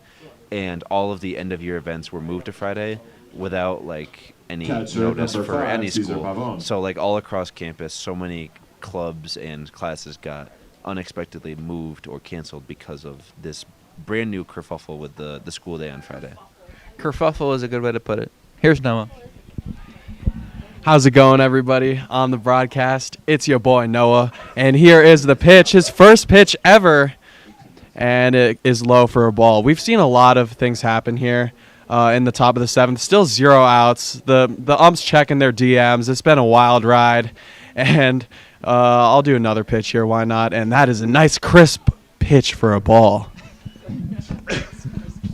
Thank you, Noah. Judd Stafford on the mound now after Hoffman unable to record any outs in his... it's all right, Nick, as the pitch comes in, swung down the left side and fouled out, I believe, by number 5, Cesar Pavon. Count is 2 balls, 1 strike. Pavon still up to bat. He's going to face his 4th pitch. It's like a gloomy day right now. What? Yeah, he's got a nice orange hoodie under the jersey. He's got some drip on. Pitch. Strike 2. Okay, I'm just going to talk about the dandelions out in the field because that's really what I'm noticing. I'm feeling like we should all go out and pick some dandelions, make some wishes. I don't know what that was. Was that a ball? Yeah, that was a ball. Got a big pitcher. Full count here now. Bases loaded, full count, no outs. Not. Same amount of outs as goals scored by the Bruins? That's inappropriate and not necessary. We don't need to bring up any hockey games that are happening right now and who's losing them 3-0. Full count here coming to Pavon. This is not how you pronounce his last name. A little too French. Pitch comes in. Swinging on it, going deep to left field. That one's over the head. That one's back. Off the wall, it's gone! Grand slam for the Hurricanes here in the top of the 7th. And Buff fans are left in shock. Full count grand slam, still no outs on the board. And the Hurricanes lead 15-7. Balin, what are you thinking about that? I'm pretty sure he made a heart and made eye contact with me as he did it. So I don't really know how to feel right now, but yeah, I don't know if I should. Yeah, I don't know what to do, but big swing there by Pavon and the Canes. That'll put this one out of reach. 15-7. Tail end pitching here. Obviously, we have seen a lot of comebacks from this Buffs team, but yeah, when you have a scarce roster, pitching is going to be a little more scarce as well. So tail end here, not a really good job closing out the game. 10 runs scored the last 3 innings for Miami. 7 here in the top of the 7th to go up 15-7 now. 8-run lead. Buffaloes might be shifting their attention towards the playoffs as the first pitch is in there for a ball. I wish we had a timer how long it's been since CU has recorded an out, as that is off the plate for a ball. 2-0 count.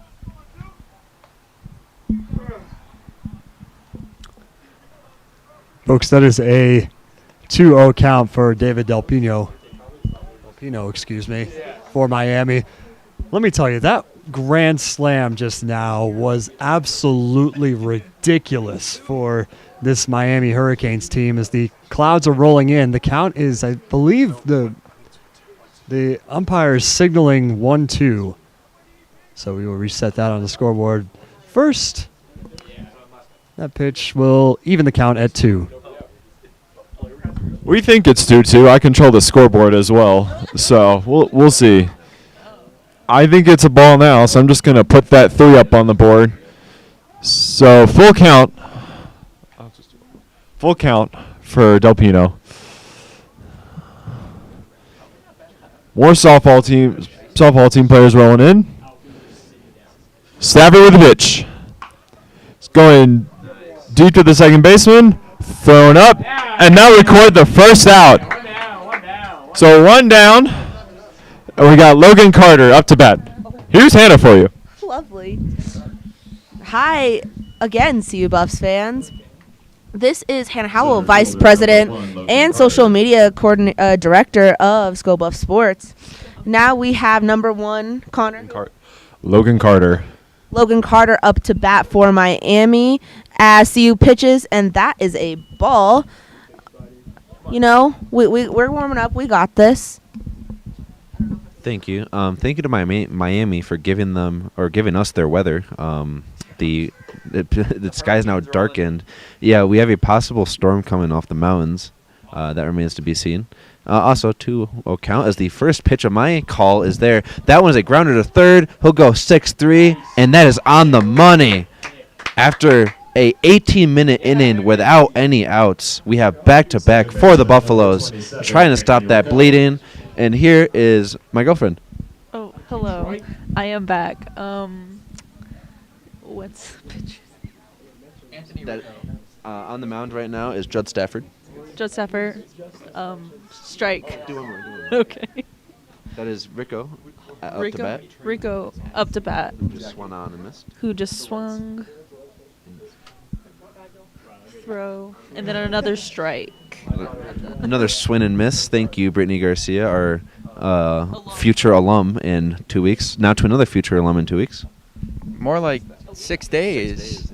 0-2 outside. I'm not sure whether to pass it around again. I think we will. We'll keep it going. I think I'll finish the game. So 1-2 the count. Rico, Miami's batted around now. Started this inning with a walk. It's 15-7. That pitch is also in the dirt. So Stafford actually has looked okay besides giving up the grand slam. 2-2. Swung on and missed. See, he looks all right. Got the strikeout there. Dugout celebrating, probably the most I've ever seen out of a team down 8 runs going into the bottom of the 7th. We'll be right back. Thanks for listening. Our tweet of the week comes from CU's football main account. Following ridicule over the team's alleged lack of size, new photos revealed Julian Lewis and more took it personal. And by personal, we mean steroids. Look how buff these Buffs are, finally putting the big in Big 12. Come week 1, Georgia Tech won't stand a chance. Well, just like we're ending the semester here at CU, so too are we wrapping up these live shows at ScoBuff Sports. But next week, we have a very special episode, and that is our final show of the year, and most importantly, our senior send-off. And personally, I'm excited to hear all the kind words about me from the rest of the club. And I can't wait to cry while I'm recording my send-offs to you all. Unfortunately, our time together today has come to an end. But, as always, you heard it here first. Final half inning, most likely, barring a miracle, ever, for me, and for the season here at ScoBuff Sports. Colorado trails 15-7 after Miami scores 7 in the top of the 7th. Gosh, a lot of 7s. But unlucky for the Buffs right now, as Cole Wayne leads off. He's 1 for 3. Chris Walsh of Miami looking for a complete game despite giving up 7 runs. Has 4 strikeouts today, has just hung in there, hung tough, kept the Buffs off the board enough to allow their offense to get rolling, and they really have gotten rolling these last few innings after giving up the lead, scoring 9 unanswered runs. 3 more outs, partner, to go in this. How you feeling? 3 outs. I'm feeling all right. I'm feeling solid. It's been a blast. This was a great broadcast, just getting everybody involved. That's first pitch to Wayne has popped up on the infield. Barron's under it, and 1 is down. So 2 more outs for the Buffaloes. We'll bring up Judd Stafford. I appear are actually last-minute pinch hitter here. So will that also replace the pitcher? Will that also replace the pitcher? Center fielder number 22. Oh, you know what? This is Elon Schwartz. My mistake. Schwartz has 3 at-bats today. He's won 4-3. As Kieran got a text message on the intercom. Right there. Really loud. Yeah. But 1 out. Schwartz had a single last inning. Walsh steals in the dirt. But it's really been a fun season here at Scott Carpenter Park. It's been a fun ride here at Scott Carpenter Park. 4 seasons of club baseball. I guess 3 full, if counting the fall seasons. But I've been here for the entirety of Scobo Sports time broadcasting club baseball, and looks like we may have an injury here in Pavone, having to walk off something, may have got hit by the pitch there. Yeah, little known fact, SBS died for 2 years once COVID hit. It was already like on the ropes and then died. And then it was Jared Miller, and then 2 years later, Harrison, who pioneered the return of baseball and then all the stuff that came with it. But we used to have a thriving like baseball and live show community, and then in the late 2010s, it just disappeared. And thankfully, like we're one of the first classes to kind of bring back Scobuffs, and I think we've done a pretty good job sending people to the pros. Yeah, I want to shout out Alex Roberts. Huge shout out to him as that ball chopped too short. Barron's throw is in time. Oh, dropped. But he's safe. So Schwartz is safe, reaches on the E3. But yeah, I just want to, before it gets too late, I want to shout out Alex Roberts. Actually, wait, umpires might discuss this here because it looked like first baseman Brodsky might have picked it up before Schwartz got to first. So we'll see what they decide. We'll bring up Judge Stafford potentially. Oh, they calling him out. Umps might want to go home too before the rain comes. So 2 outs now. And the last chance for Colorado is Judge Stafford, the guy who just gave up the grand slam and pitched the inning.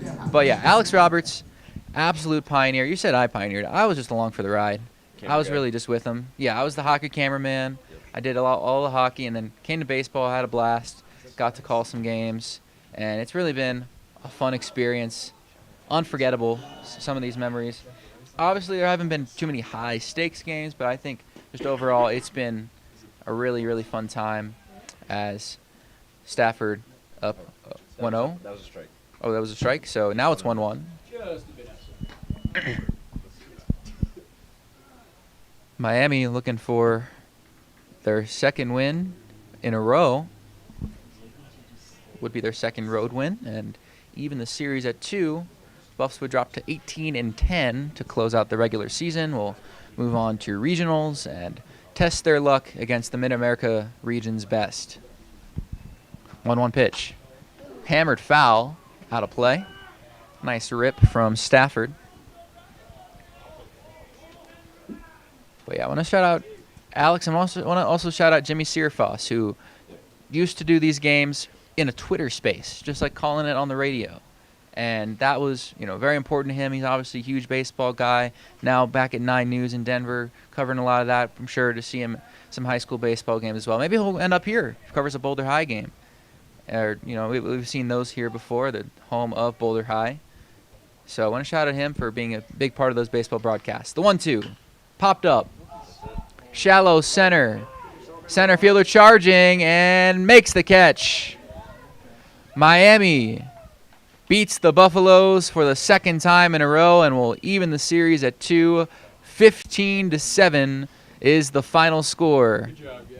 And so the Buffaloes will close out the season 18-10. After the 7-inning loss, took the first 2 games of the series, but Miami with a nice response as they celebrate.